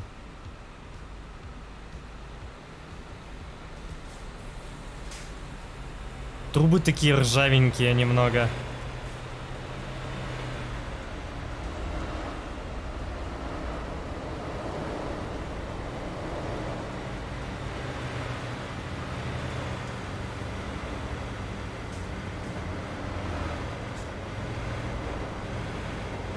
А, чешская компания, да-да-да, точно. Чё так медленно, блин, светофор все приезжают?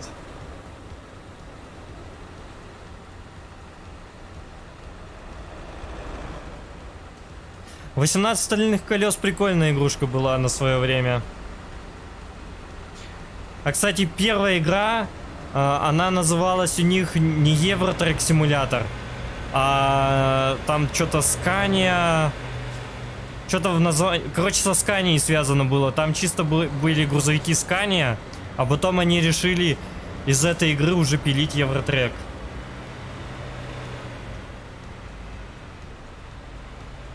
12-й год, да? Пипец, уж сколько... 10 лет прошло, а до сих пор Евротрек Симулятор 2 это. То есть, ну, на третью часть пока еще они... Я так понял, что не планируют. Но, хотя уже бы надо было бы обновить движок. Но, он смотрится даже сейчас очень классно.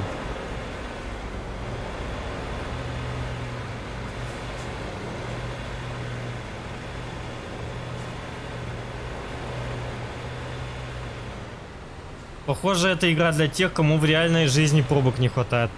А слушай, это еще пока лайтовые пробки. Если зайти в мультиплеер, то там бывают пробки похлеще. Только там пробки из реальных игроков, а не из ботов. А какой у тебя ник в стиме? Так на пневме 44.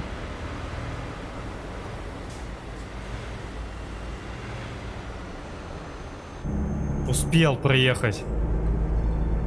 А то бы сейчас встал на этом перекрестке. И прочих прелестей дорожной романтики. Офигеть, в ту сторону какая пробка, смотрите. Жесть, тут машин, ну, больше 30, наверное. Офигеть, вот это она длинная. До сих пор уж Сколько мы проехали. И вот только-только кончилась пробка. Да, если бы мы в ту сторону стояли, мы бы тут, ну реально, минут бы 30 точно бы потратили. Поверните. На КамАЗе тормоза хорошие.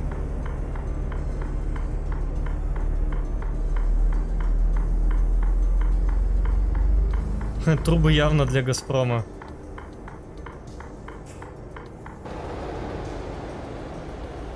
Понятное дело, классно выглядит, на Android все еще такую графику не сделали. Мне кажется, Android бы с таким трафиком, с таким количеством трафиком бы просто перегрелся и вырубился. Реально, трафика очень много. Но это, кстати, трафик, это через консоль он выставляется. В стандарте трафика намного меньше. Чтобы было столько много машин, нужно прописывать команду G-трафик, по-моему, и G-трафик и число. Там, допустим, 5, 6.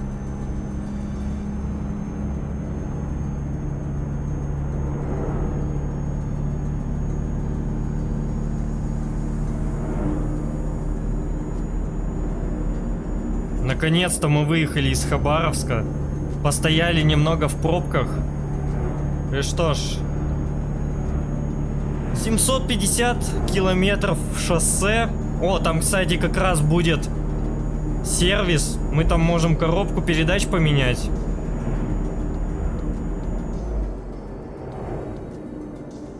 Так, это что тут такое? От греха подальше я это объеду дело. Хотя... А, нет, блин, проваливается. Чё за дичь такая? Кто вырезал куски карты?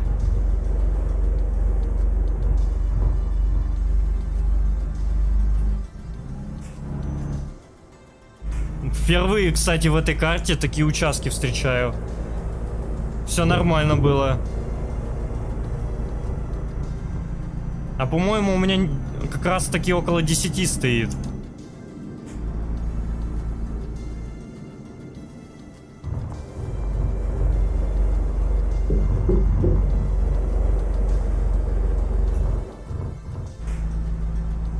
Шо, не приехали в Владивосток? Другой рейс. А мы не совсем во Владивосток там приехали, мы рядом. Были в Находке. Но во Владивосток просто уже рейса не было, и мы решили поехать в другую сторону. Но я в начале стрима еще сказал, что мы доедем сегодня до Японии и до Амура. На сегодняшний стрим это 3 контрольные точки, так сказать.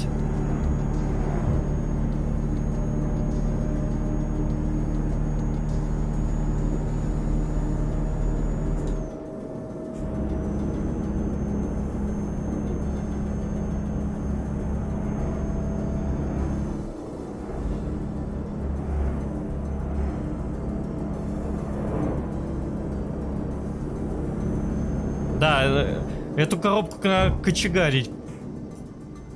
Так, а здесь что мы стоим?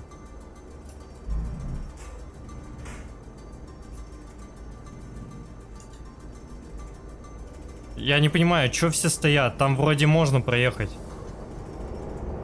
А, там олень какой-то навстречку вылез.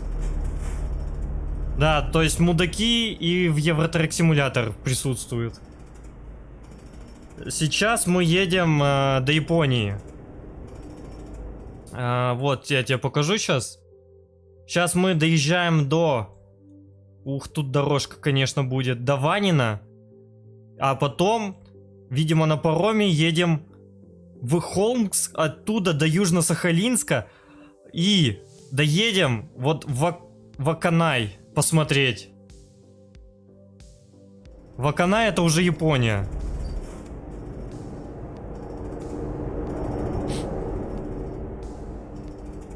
Да чё там все стоят-то, я не понимаю. Чё за мудила? Чего ты там разъехал? Чего ты творишь?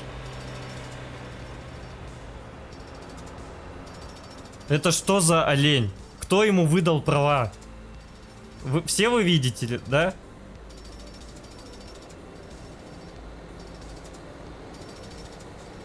В будущем он обновится. А, слушай, это я не знаю, уже от разработчиков зависит.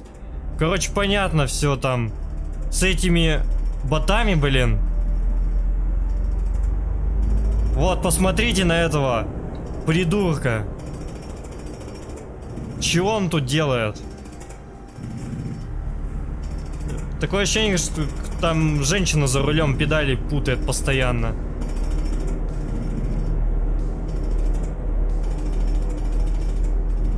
Ярик водила. Ярик, Ярик, что ты творишь, Ярик?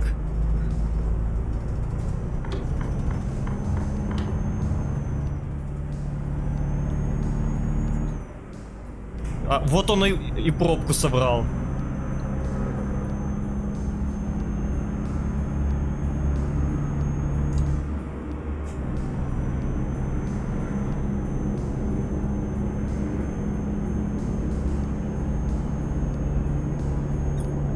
А в Партизанск можно съездить?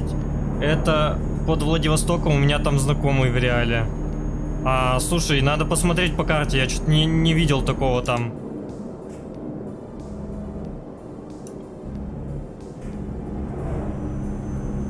Ауди приехала в жопу самосвалу. Ну, на этом полномочия как бы все. Машину купила, водить не купил.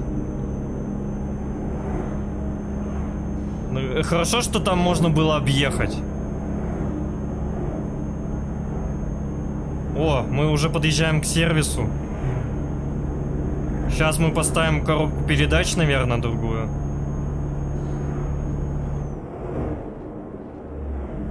А то, конечно, в горку мы не заедем. Потому что я поглядел, ребят, какая там дальше дорога будет. А там, наверное, преимущественно в горах мы поедем. И поэтому, ну, коробка передач нам другая нужна по-любому. Давайте посмотрим, что можно поставить. Тюнинг грузовика. Так, шасси, двигатель. Ну, двигатель мне хватает, движка. 449 лошадей. Так, коробка передач. 6 передач ретардер. 8 передач. Это у нас какая тут получается передаточное число? 2,95.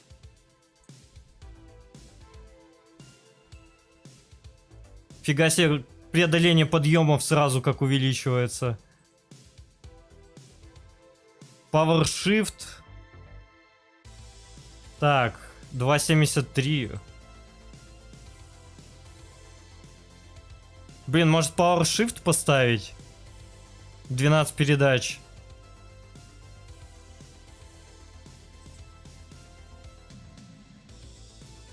«16 передач, офигеть.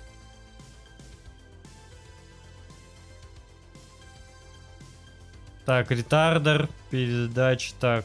Ну, наверное, все-таки нам нужно 12 передач. Потому что, ну, на 6 мы там помрем просто.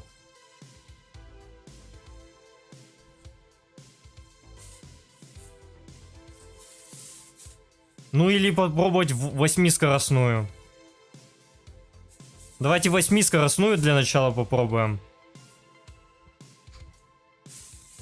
Так, камеры показать. А тут сейчас L6 или V8 на траке. Какой движок? Так, давай. Это тут, блин, толком не написано, что за мотор. Это 440... Daimler OM. Они все, кстати, Daimler. Но, наверное, они все V8, наверное. Хрен знает. Тут количество цилиндров не показано. Загугли, Антон, загугли Daimler OM 449. То есть вот, допустим, смотрите, зеркала. Мы можем поставить камеры. Кстати, а как в салоне они смотрятся? Вот, видите, это камеры заднего вида. Кстати, довольно удобно, мне кажется. И обзор особо не загораживают. Как думаете, ребята, ставить обычные зеркала или камеры поставить?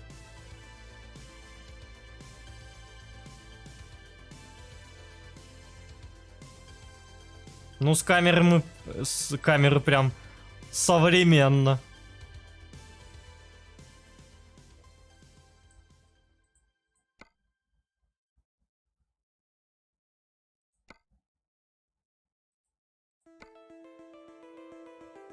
Можем еще портативный навигатор поставить. Так-то он нам нафиг не нужен.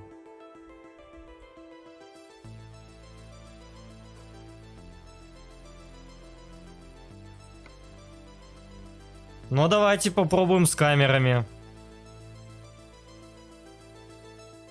Так, ну все, коробку передач, камеры поставили, давайте попробуем. Надеюсь, нам 8 ступеней хватит. Так, сейчас нам Хорошего пути. назад надо сдать. Двигайтесь прямо. Кого я успел задеть, блин? Во, первая передача сразу максимально короткая.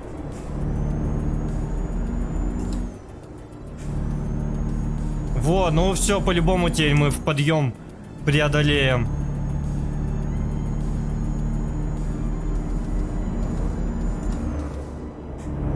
Так, можем это отключать. Стоянка 24 часа.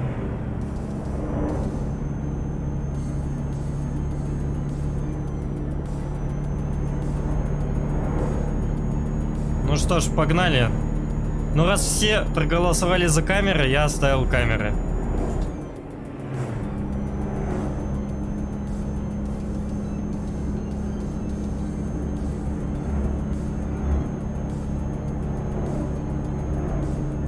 Да, но восьмиступка тоже неплохая.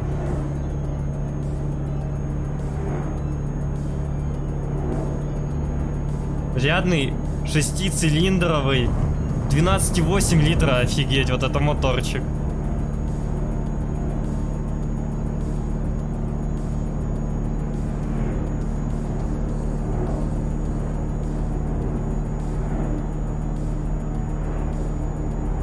Ну, сотку едем, уже хорошо. Так это еще не самая высшая передача, это еще только 7-я.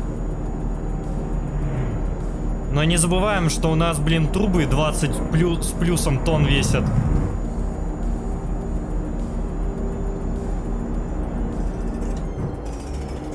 Восьмая. Ладно, я пошел спать, а то у меня через 6 дней курсы по колледжу. О, давай, сержант Кросс, спокойной ночи тебе. 110. Болотина какая-то. Вау, офигеть, вот эта дорога.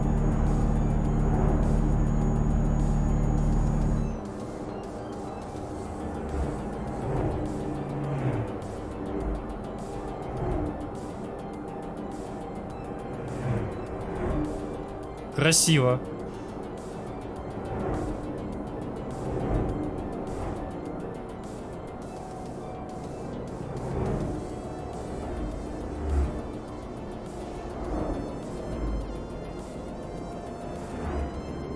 Вот насчет камер, да? Вот левое зеркало прям удобно, а правое слишком мелкое. Оригинальные зеркала, они побольше размером. Лучше видать. Сразу видно дорога в Японию. Ну еще до Японии ехать и ехать. Нам еще до Японии на пароме фигачить. Чё, кто какую тачку в Японии себе возьмет?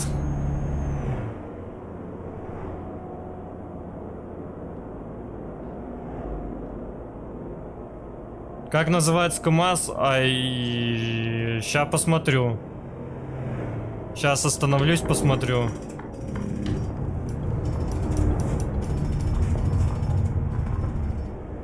Так, КамАЗ называется...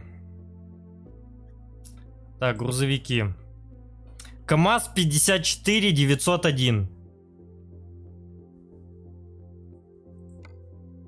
Так, и Антон говорил посмотреть город. От Владивостока недалеко.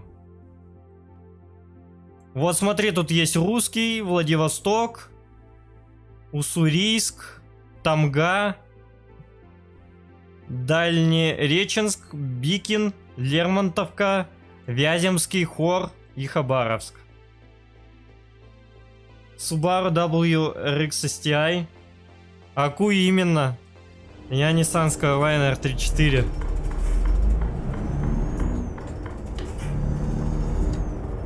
А я бы GTR взял. Либо Civic Type R. Я бы от Чайзера в сотом кузове отказался. Виктор, привет. Спасибо. Дела ничего, так как у тебя?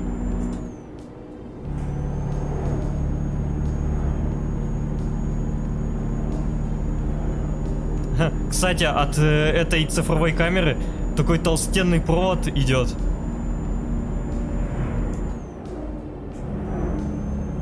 Кстати, а что у нас по бензину? А, еще полбака. Ну и норм. Привет, ребята. Всем привет, кто присоединился. Приятного всем просмотра.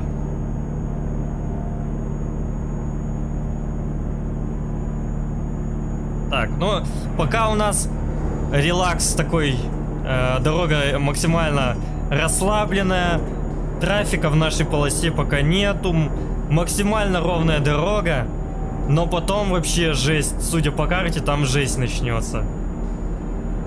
Я не хотел брать Марк, а то намотаюсь на столб. Шуточки про марководов.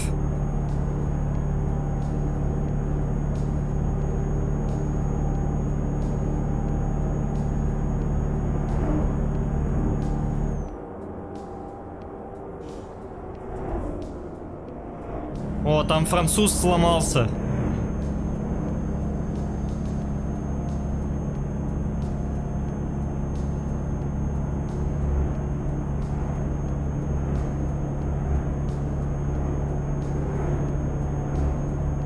Так, по времени у нас 11 часов в игре.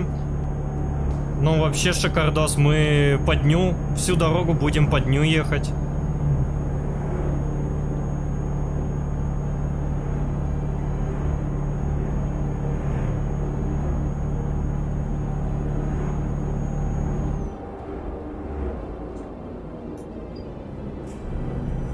Блин, вот Passat заранее ты не мог включить поворотник?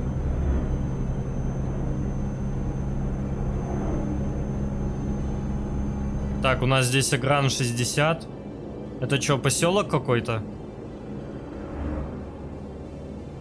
Приготовьтесь к повороту направо. Да, нам направо сейчас уходить. Поверните направо. А, автобус такой грязный.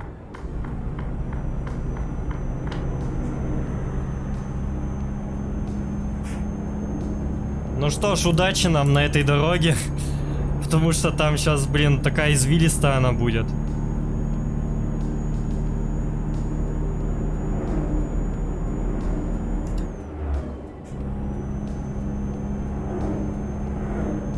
Кстати, даже на КамАЗе поленились сделать разметку на тахометре, типа там красную зону. А чисто весь тахометр белый. Крути, пожалуйста, до 25 спокойно. Марк уже редкость, печаль. Все меньше и меньше, как, впрочем, и всех других нормальных тачек. У меня недавно знакомый Марка продал. 2,5 литров, 300 сил, бензин, МКБ, ПА. Так, а Subaru они все полноприводные.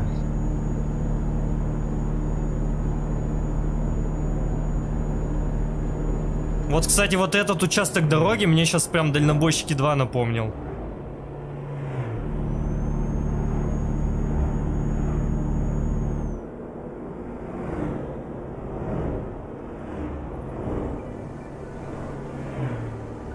Капец, он кренится.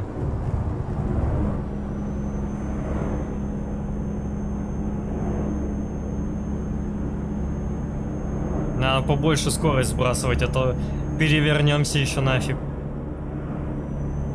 Трубы по дороге развалятся.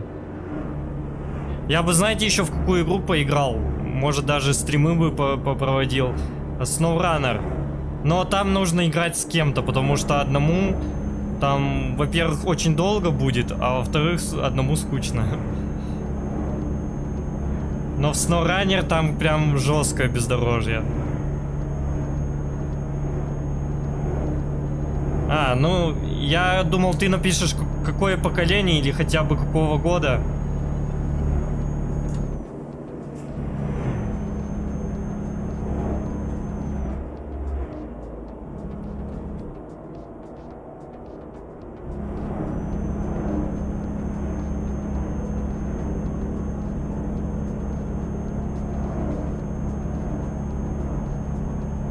Что касается... Что именно касается? Ничего не касается. Аккуратно, аккуратно, опять ДТП. А, опять француз с сдохшим мотором. Я могу только Мадранер. SnowRunner до хера системок завезло. Слушай, SnowRunner у меня идет у брата, хотя у него компьютер i5 третьего поколения, видюха 770 и 16 оперативы. Ну то есть процессор очень старый, но он ее вывозит. О, знаете, я бы еще в Spin Tires поиграл. По-моему, даже в Spin Tires можно всем поиграть. Там есть игры, точно можно его скачать. Я помню, очень много мы играли в SnowRunner. Прикольная игрушка.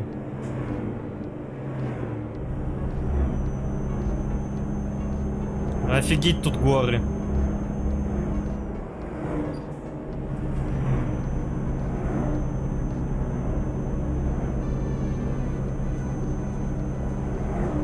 Да, о, озеро или речка.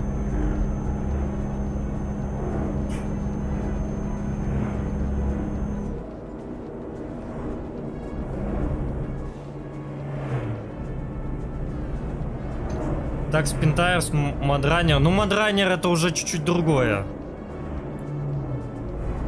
Spin Tires, он более поздняя версия.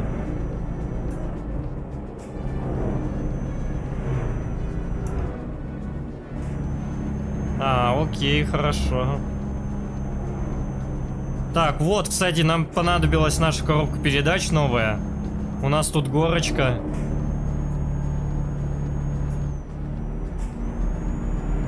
Офигеть, вторая передача. Да у меня тоже лицухи так-то нету.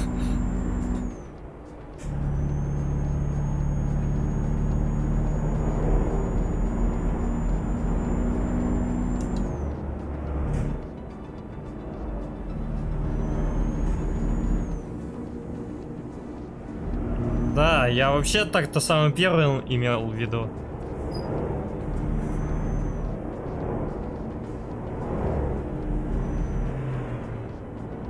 Первый даже лучше. Ну да, мне он что-то как-то больше зашел. Ангел, да нет, он хороший, он и людей спасал, помогал им. Его в рай надо. Гаишник, пацаны, да не спорьте вы. Поставьте меня на перекрестке. А, третьего поколения, 13-го года, понятно. Смотрю и немного грустно. У нас в реале везде встречка на загородных трассах опасна.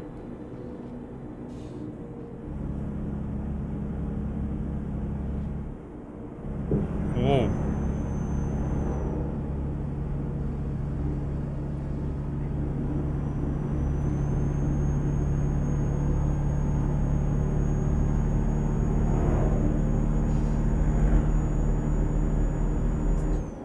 Да, вот уже у нас началась такая дорога, довольно извилистая. Ну, кстати, мне казалось, что мы поедем по серпантину, а здесь просто извилистая дорога.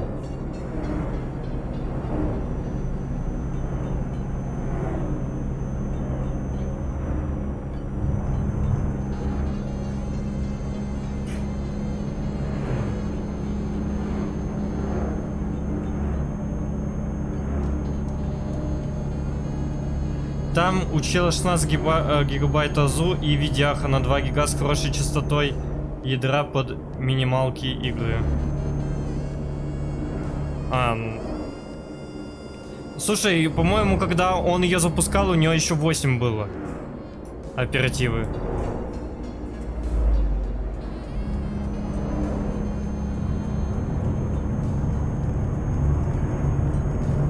Чисто горная дорога, точнее, дорога между гор. Это очень похоже на какой-нибудь там Дагестан. Только единственное, что тут слишком все зеленое.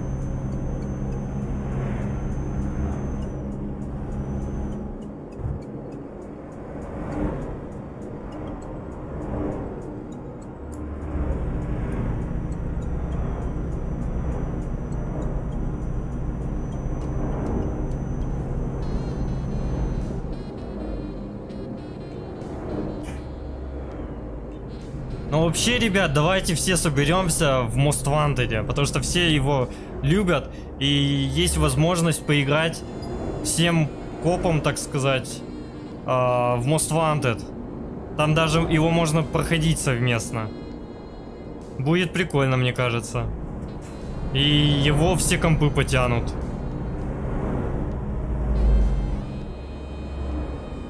Обычные спинтайр, симадранер у меня идут на максималках.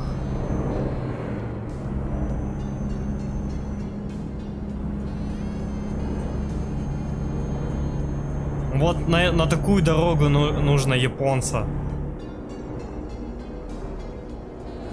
Кстати, а вот интересно, я что-то вот не гуглил, надо будет посмотреть, а у японцев что за фуры?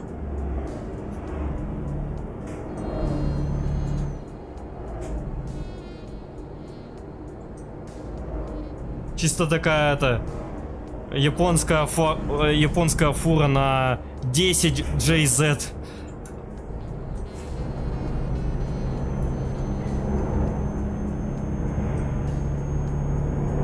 Ford Mustang 2.3 AT 19 года, 39 тысяч километров, 3 миллиона 240 тысяч рублей. Удачи стрима. Спасибо. Слушай, Ford Mustang 2.3 литра, блин, но это не Ford Mustang, это дичь. Ну, лично, вот мое мнение. Это, знаешь, это вот как чисто обертка. Ты покупаешь обертку. Мустанг должен быть обязательно на V8.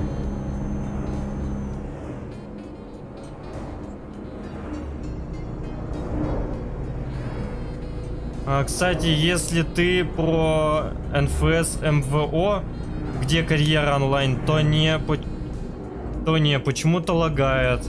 При том, что оригинальная игра у меня даже с графическими модами стабильна. Предпочту Underground 2, там онлайн очень хорошо сделан.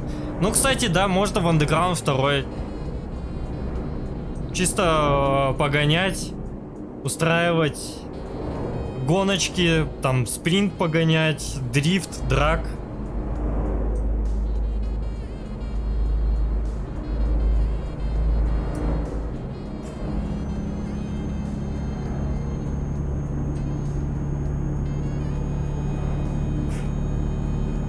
А какой, кстати, в андеграунде во втором сейчас онлайн, который работает?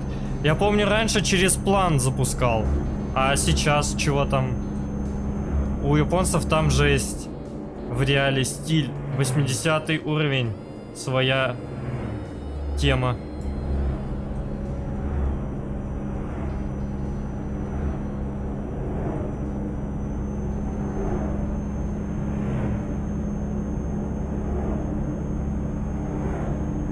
Блин, я боялся, что тут будет много перепадов высот, но на самом деле какая-то ровная дорога. У нас пока что только одна горка такая была, на которой нам пришлось до второй передачи. А дуэль в онлайне, это ты имеешь в виду чисто по городу, кто дальше, точнее там, где нужно оторваться на определенную дистанцию?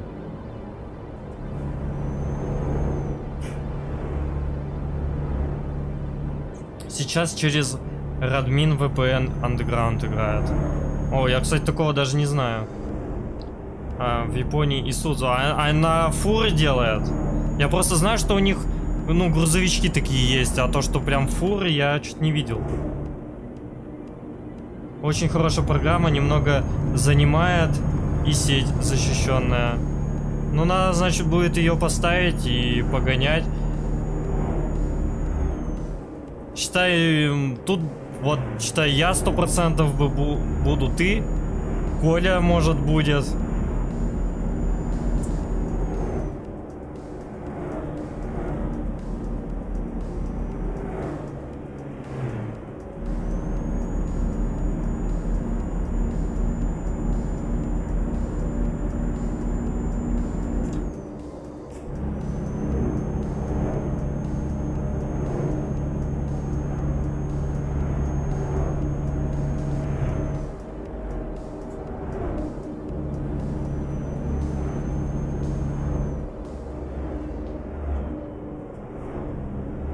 Блин, а эта дорога так и будет петлять?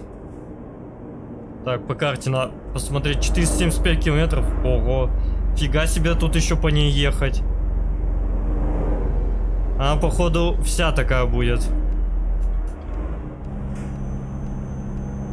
А, очень много друзей, которые в андеграунд пойдут. А сколько там вообще в андеграунде ограничения по лобби? Сколько человек максимум? Блин, ну будет вообще так-то круто. Когда много народу, можно весело позарубиться.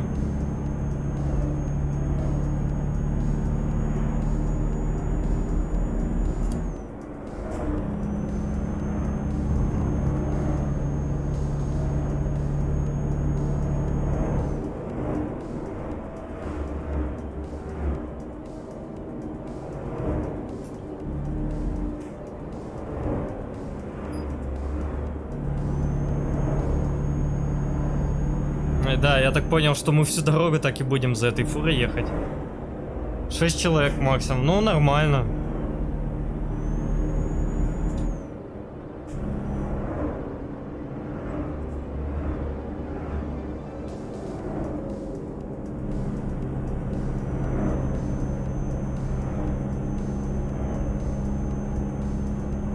Значит, тогда с тобой спишемся еще. Попробую поставить эту прогу и затестим.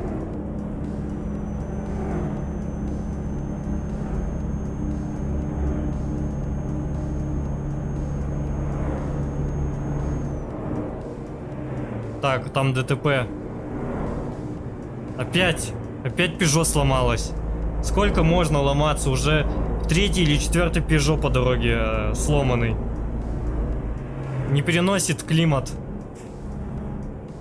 Видимо.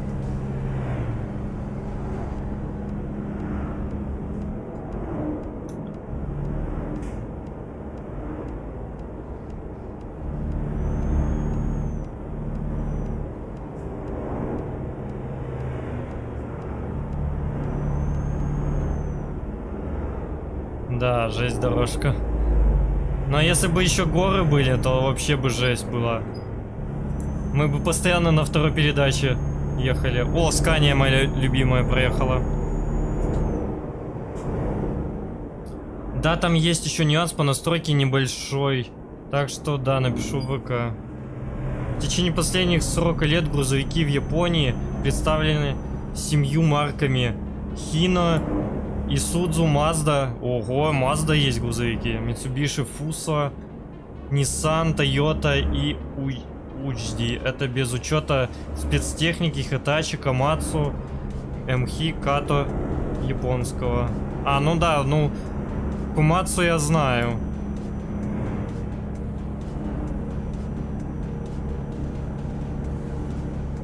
Caterpillar это Япония?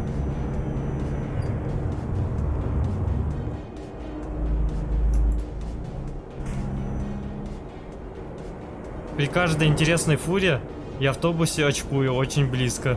А, при каждой встречной.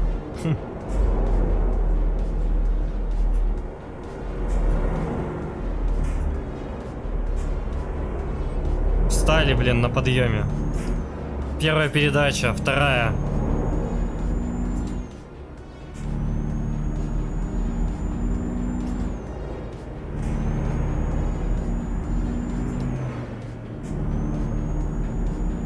Да, здесь не разгонишься.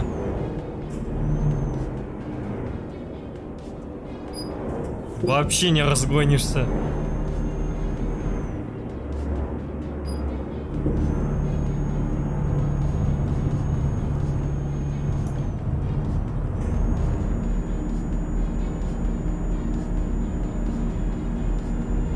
После Второй мировой войны опирались на разработки США, Англии и Германии.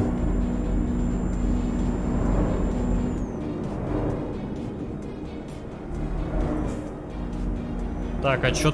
ремонт дороги, понятно.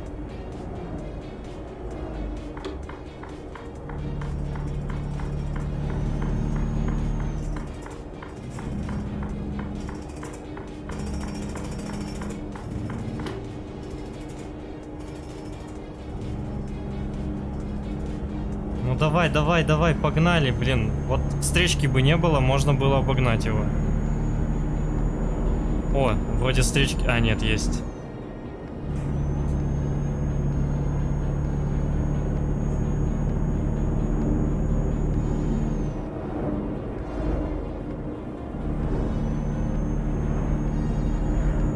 Я думаю, потом будет очень интересный маршрут до Сочи. Потому что там уже дорога многим знакомая будет. Потому что, наверное, по-любому кто-нибудь да ездил по М4. Надеюсь, мы по ней поедем.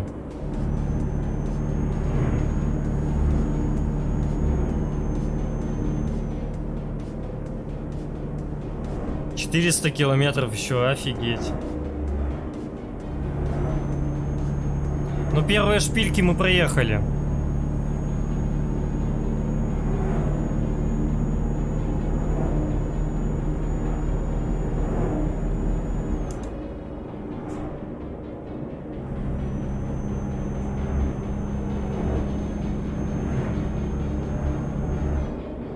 Так, нет.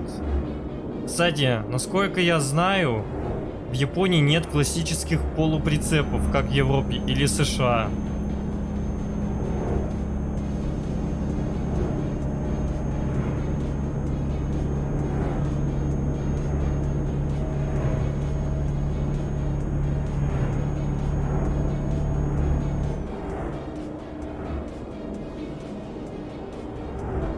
Слушай, Коль, вроде да.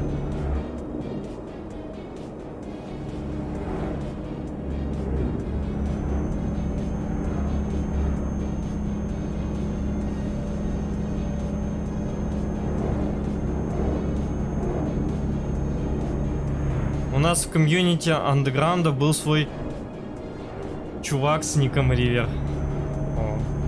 Блин, офигеть, я в Underground 2 в онлайне, я уже даже не помню, когда я играл. Очень давно это было. И мы играли чисто с другом. Ну, с кем-то там чужим и так далее, с незнакомым я вообще не играл. Мы помним, потому что постоянно запускали там вдвоем драг покатать, либо подрифтить. Флешбеки.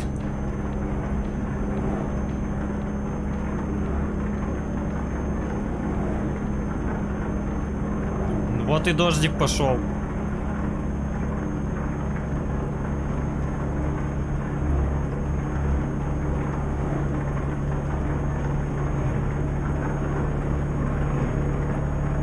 Офигеть, втопили-то как.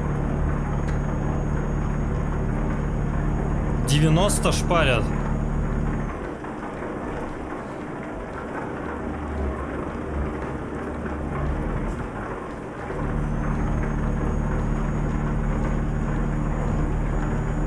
Кстати, вчера установил Shift 2, так что скоро будут еще стримы по Need for Speed Shift 2.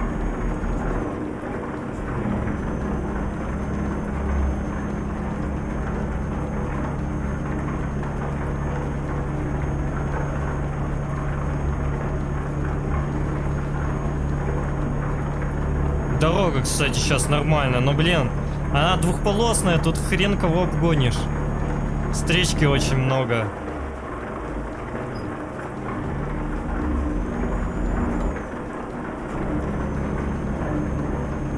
Во, давай, давай, давай, давай. Топим. Приготовьтесь к повороту налево. Какой нафиг налево, блин? Ну нет. В смысле выключены огня? В смысле у меня же включены они были? Че, реально я без фар ехал? Где там они? Да, без фар, блин, ехал.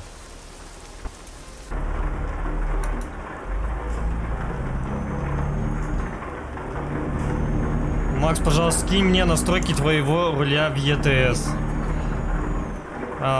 Слушай, я могу тебе сейчас показать прямо. Может, кому еще будет это полезно.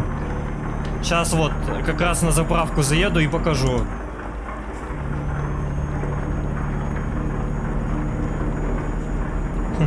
Встречка опасная, меня трусит. Так, это нам сейчас, да, направо? Ищу новый маршрут.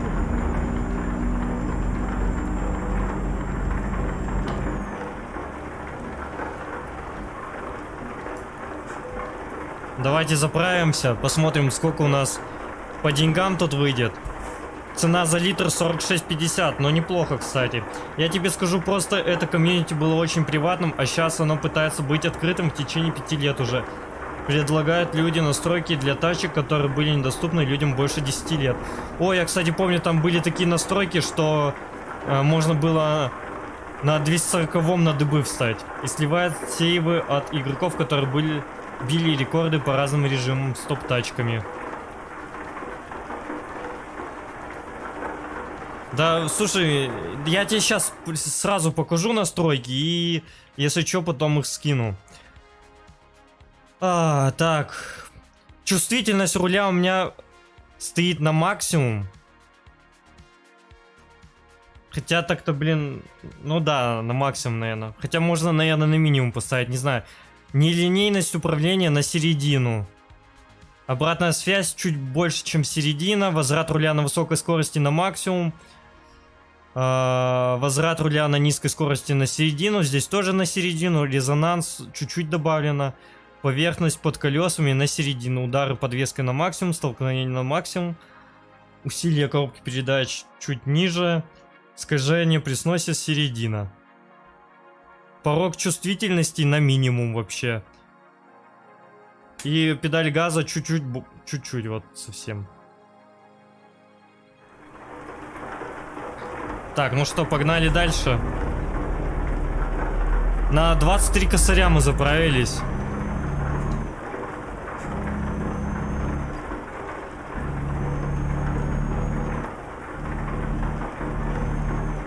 Приготовьтесь к повороту направо. Это у нас газпромовская заправка. Да, надо будет это только жесткость подвески поменять, а то уж чересчур она мягкая у нас.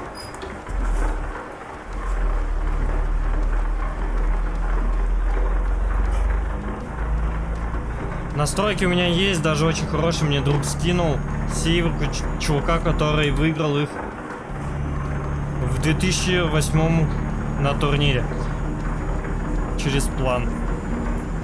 Ой, фу, я думал, сейчас провалюсь нафиг. Кстати, а я вообще без настроек играю. Я там... Фиг знает, я просто прокачиваю тачки и без настроек фигачу. Но если будем мы играть в онлайне, то я тоже просто тачку прокачаю. Ну, я так понял, это чисто типа лужи, что ли. Странные перекрестки, но на них тачки пропадают. В то время боролись за настройки.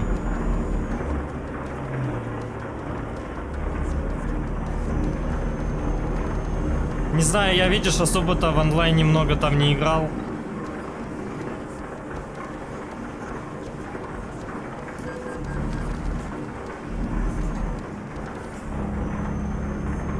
Так, мы въехали в Ванино.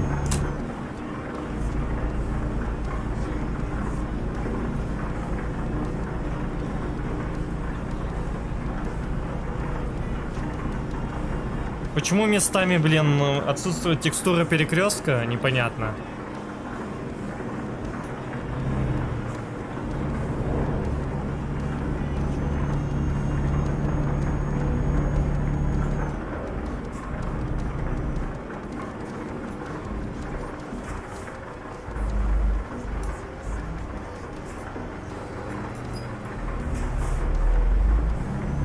Чувак на Шкоде, блин, ехал. И перед самой фурой решил затормозить резко. Молодец вообще. Красавчик. Приготовьтесь к повороту направо. Ну, направо, так на... О, порт! Поверните направо. Мы приближаемся к порту. Мы сейчас на пароме, получается, поедем. Поплывем. Или пойдем. Как там правильно у моряков? Вокзал направо.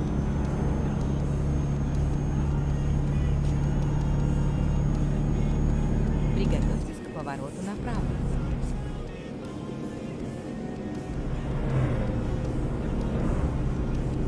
Ну, давайте направо повернем. Это, я так понимаю, что уже въезд в порт? Да. Ух ты, там кораблик какой стоит. О, спасибо. Спасибо.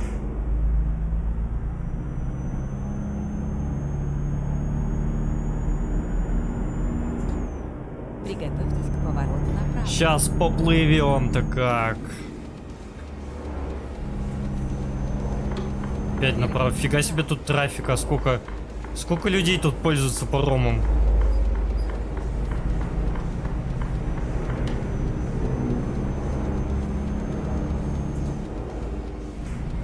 Лев, привет.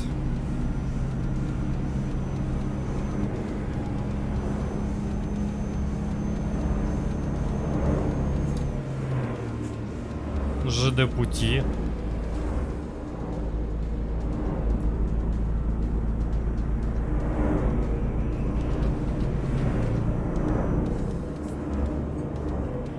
За хлебом 10 лет шел. Что ж ты так долго шел за хлебом?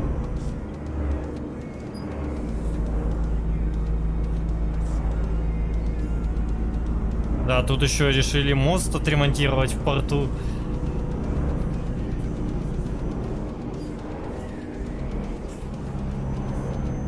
Офигенный порт.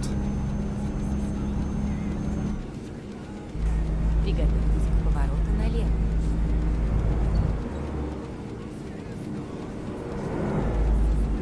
Даже полицейские Поверните. ездят.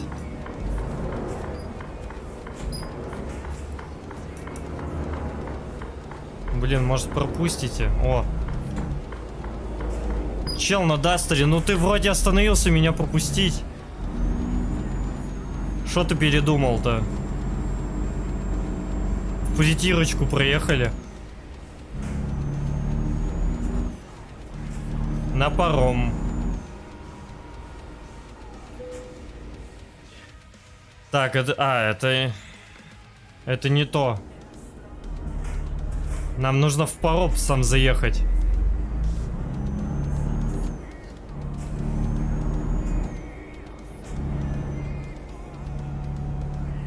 Да, вот. Поиск нового маршрута.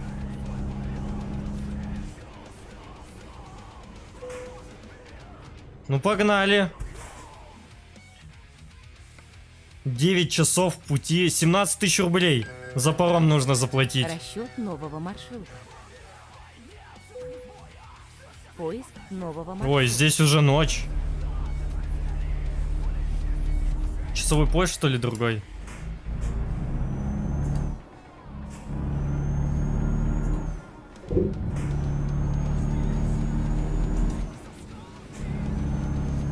Мы все ближе и ближе к Японии.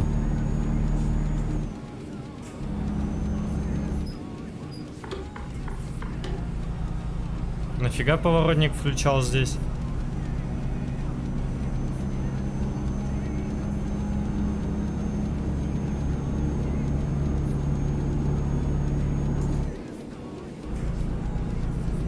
Вообще рельсы не чувствуем даже. Настолько мягкая подвеска. Приготовьтесь к повороту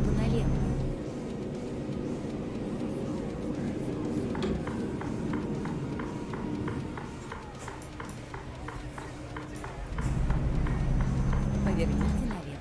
Так, тут светофор не работает. Хреновенько, хреновенько.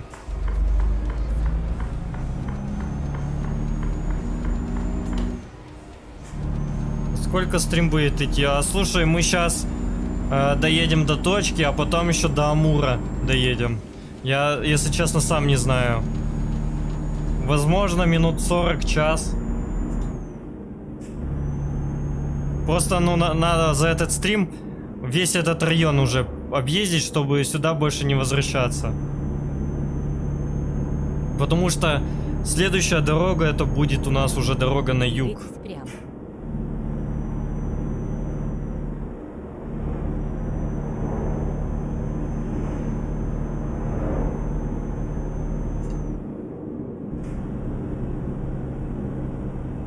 Так, мы, получается, уже почти подъехали, да? 77 километров нам остается.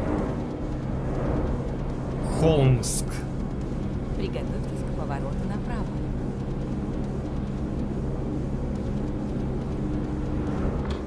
Ну окей, направо так направо. Поверните направо.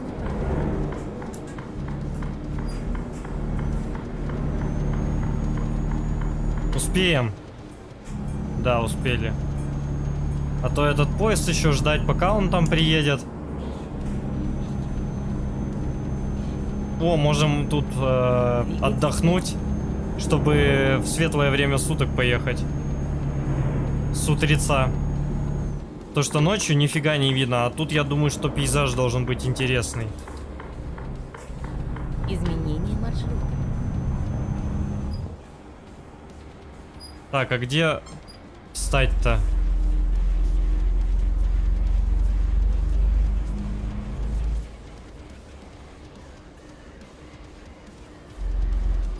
Я так понял, что вот здесь?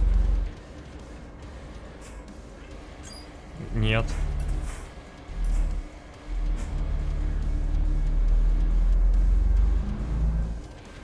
Странно. Чё, задом что ли сдать? Всем спокойной ночи, берегите себя и своих близких. Давай, Коль, спокойной ночи. Странное место тут. Где мне переночевать-то? Ну ладно, окей, сейчас тогда попробуем поровнее встать.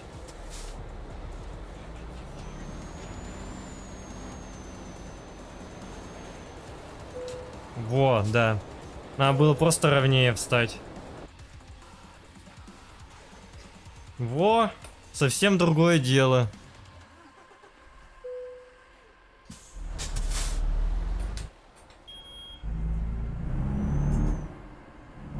Погнали. Приготовьтесь к повороту направо. Поверните направо.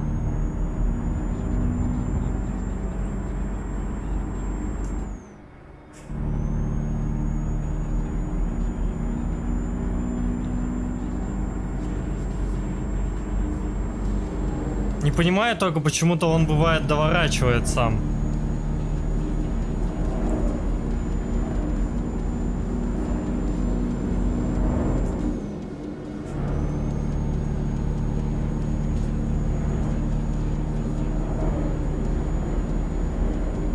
Так, сейчас у нас опять, что ли, извилистая дорога, но тут уже, видимо, горы.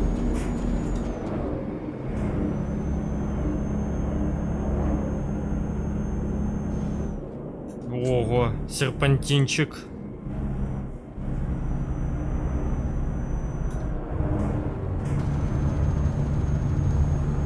Там фуры даже еле едут.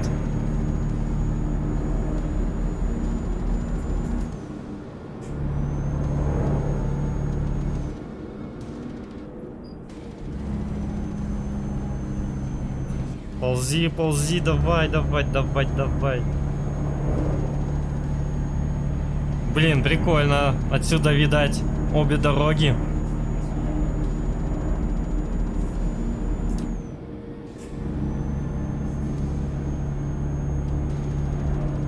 Лес.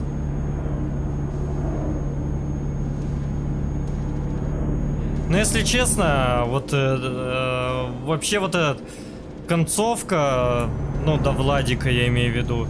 И вот эти районы, они как-то уже не так красиво сделаны, когда мы проезжали мимо крупных городов. Хотя вот сейчас вот более-менее. Ну, конечно, текстура на заднем плане все портит. Текстура леса.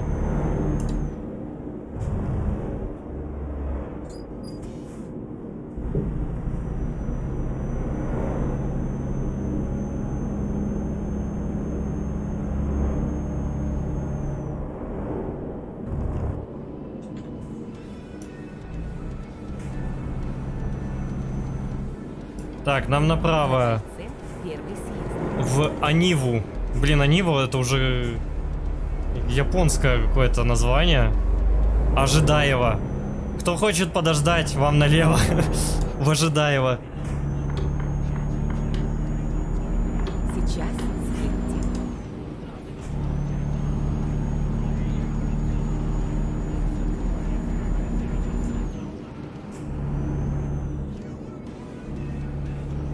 Челаново вроде название было.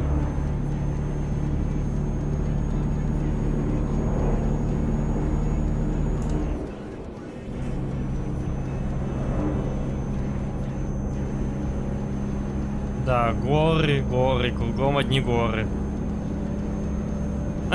Лол. Фу, это как такое сейчас случилось? Ехал, перекрасился. Опа, 5. Опа, 5.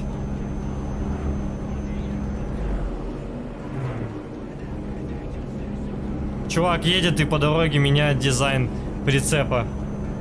Вот они, современные технологии.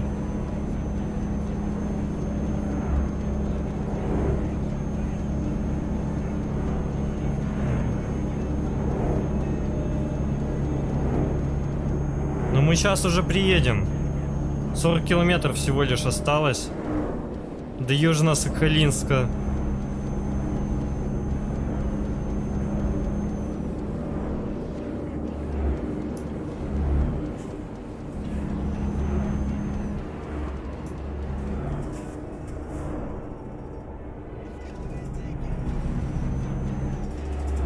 Фига себе, он прицеп из Пензы везет.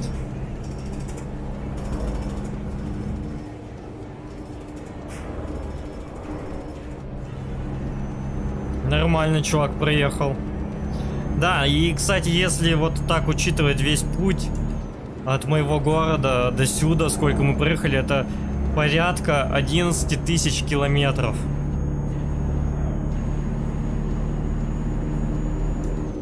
Если вот чисто вот включить игру и без перестановки играть, ехать, то это больше, чем 24 часа потребуется. А Нива направо.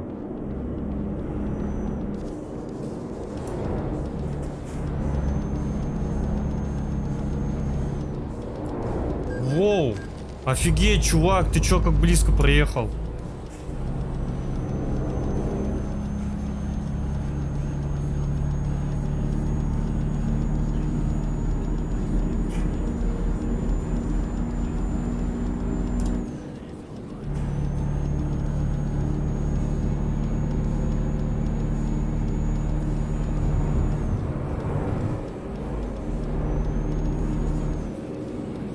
Да, аккуратно, притормозим.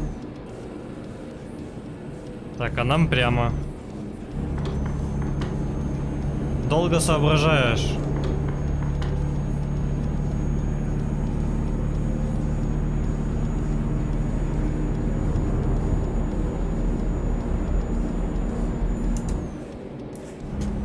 Да, ну, конечно, да, тут хоть и точка типа Японии есть, но мне кажется, там чисто одна база и все. Чисто какой-то груз можно с Японии забрать. Было бы прикольно, если бы они сделали груз машины. Или там техника.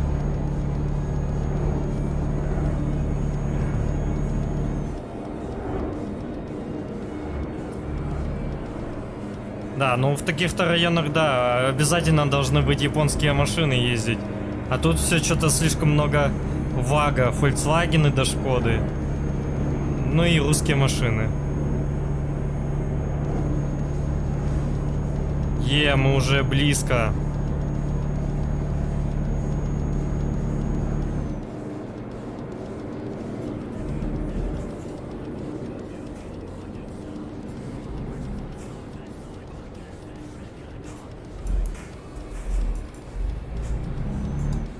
Да, вот уже подъезжаем к Южно-Сахалинску, ребят. Куда это на колени собрался? Резко по тормозам дал. Сейчас бы плохое ДТП совсем было. Поворот направо. Троицкая. Поверните направо. Таксишки Форт Мондео. Заправочка Роснефть. Ну и чё ты как медленно едешь?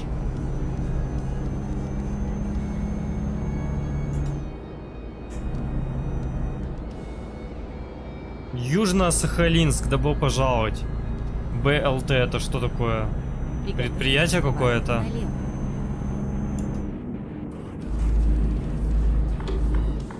Поверните налево.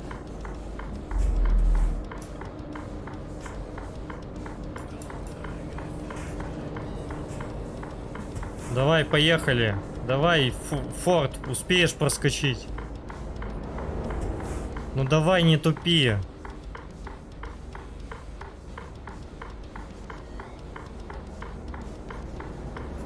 Вот олень, а. Уж 100 раз бы проехать успел.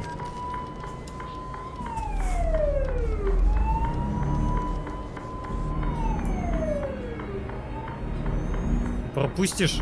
Фиат, спасибо. А то там, блин, таксист на Мондео вообще не соображает. Приготовьтесь к повороту направо. Поверните направо.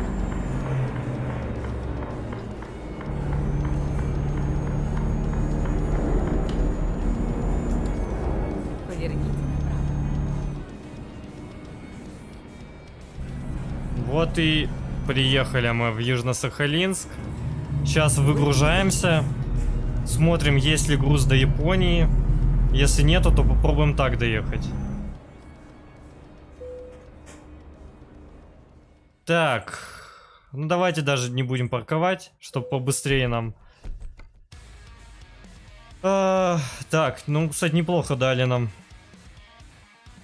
Грузы. Прямые перевозки. Так, Южно-Сахалинск. В Японию тут есть?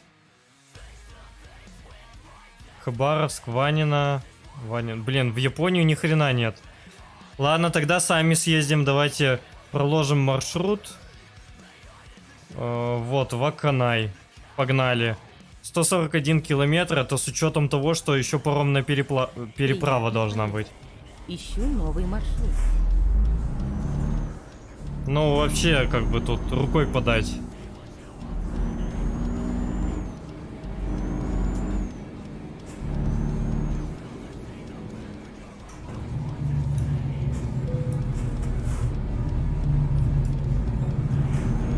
Поверните направо.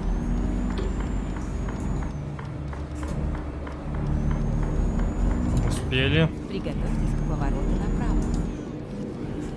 Сейчас вообще мигом метнемся. Посмотрим на Японию. И... Блин, как вовремя, а? Пояс, мы тебя тут вообще не ждали.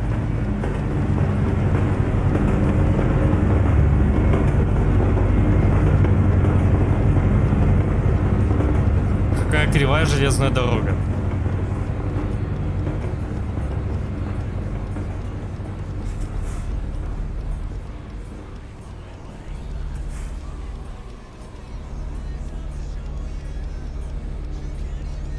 Погнали, погнали. Поверните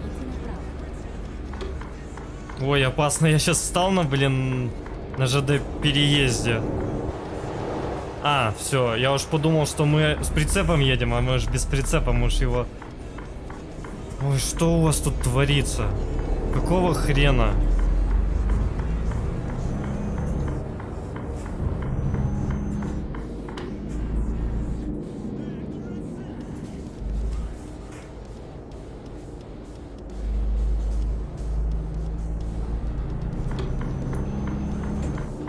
Блин.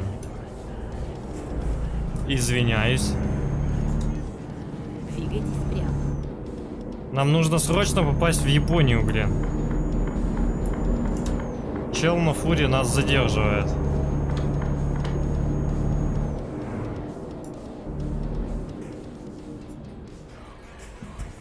Корсаков, следующий населенный пункт.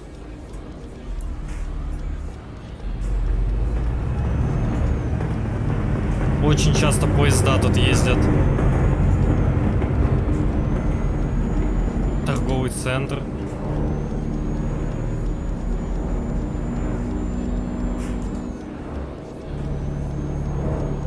Все, можем втопить до 90 спокойно. Нифига, он без прицепа вообще 110 моментально набрал. 120.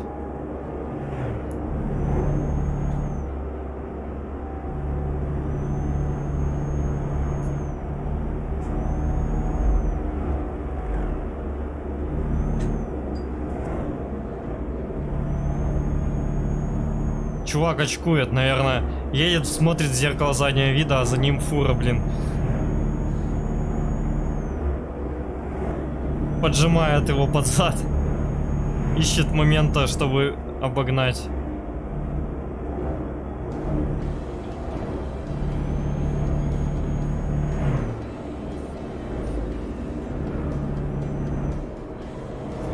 Корсаков.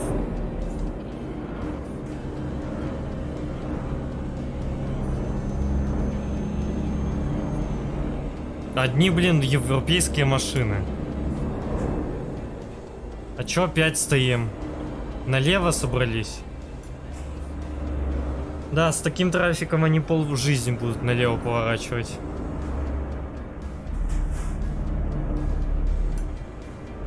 Давай, давай, давай, успеешь.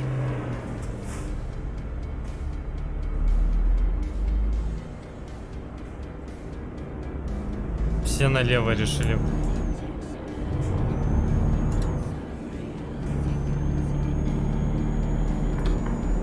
Да, я нарушаю, но, блин, нам надо бы быстрее. А то сейчас стрим растянется.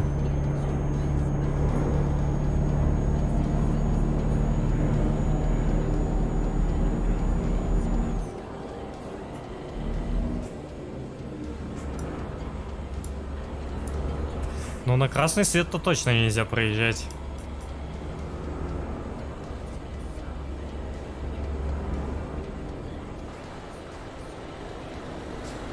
Блин, офигеть, так детализирована задняя часть кабины.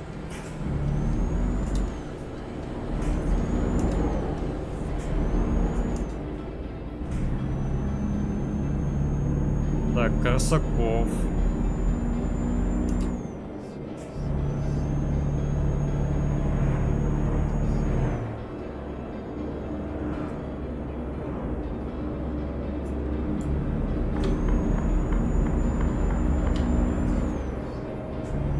Ребята, долго едете. Не задел. Тут какой-то, видимо, порт. Да, порт. А, ну так мы сейчас как раз в порт направляемся. Нас же на пароме доставят в Японию. КамАЗ в Японии. Как звучит.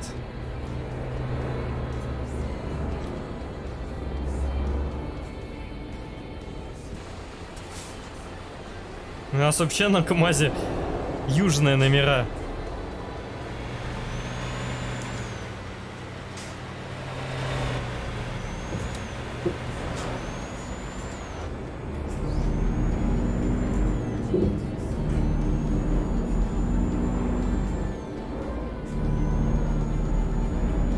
Двигайтесь прямо.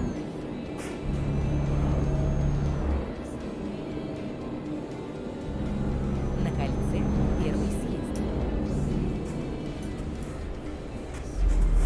Сейчас съедьте. Газпромовский прицеп.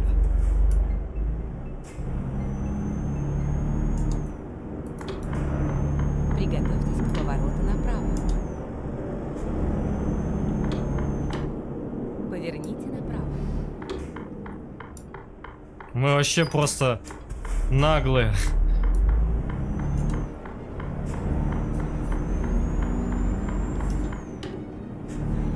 Безбашенные водилы КамАЗа.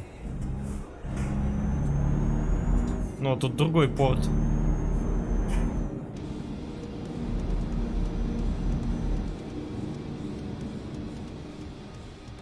Проверочка документиков. Потому что мы за границу уезжаем. В Японию.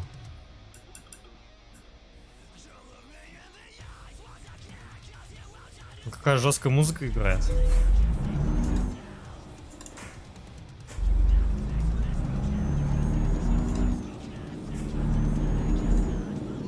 Так, Вычисление нового маршрута.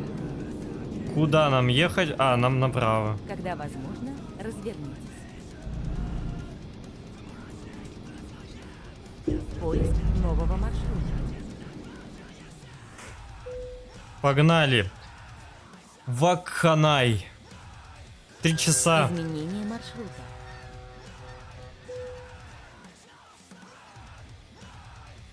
Ищу новый маршрут. Ну, давайте посмотрим на Японию.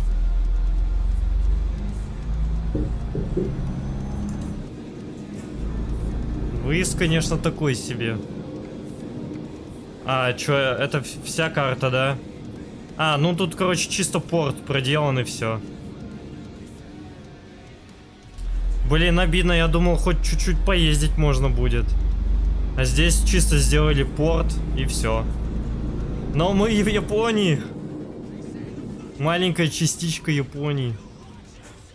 Вот здесь даже вот чуть-чуть выехать можем.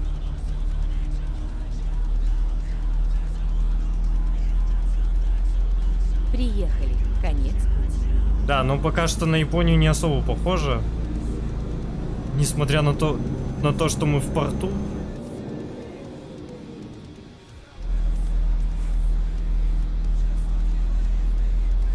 Видимо, карта будет допиливаться. Вот тут компания, допустим. А какие грузы она вообще нам предоставляет? Давайте посмотрим. Так, прямые перевозки.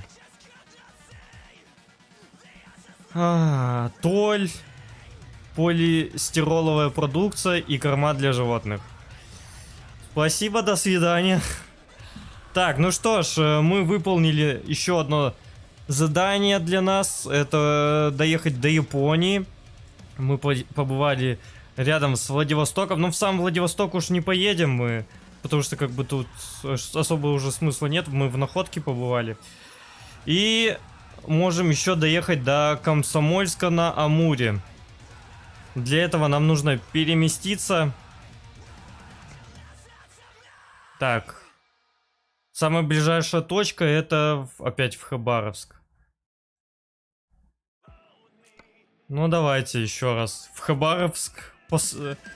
Посетим Хабаровск. Так, только чё он как нас далеко от Хабаровска портает. Так, вот из Хабаровска мне нужен Комсомольск на Амуре. Короче, если есть вообще...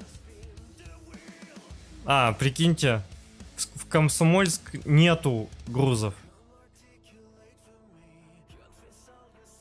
Ну, значит, не поедем.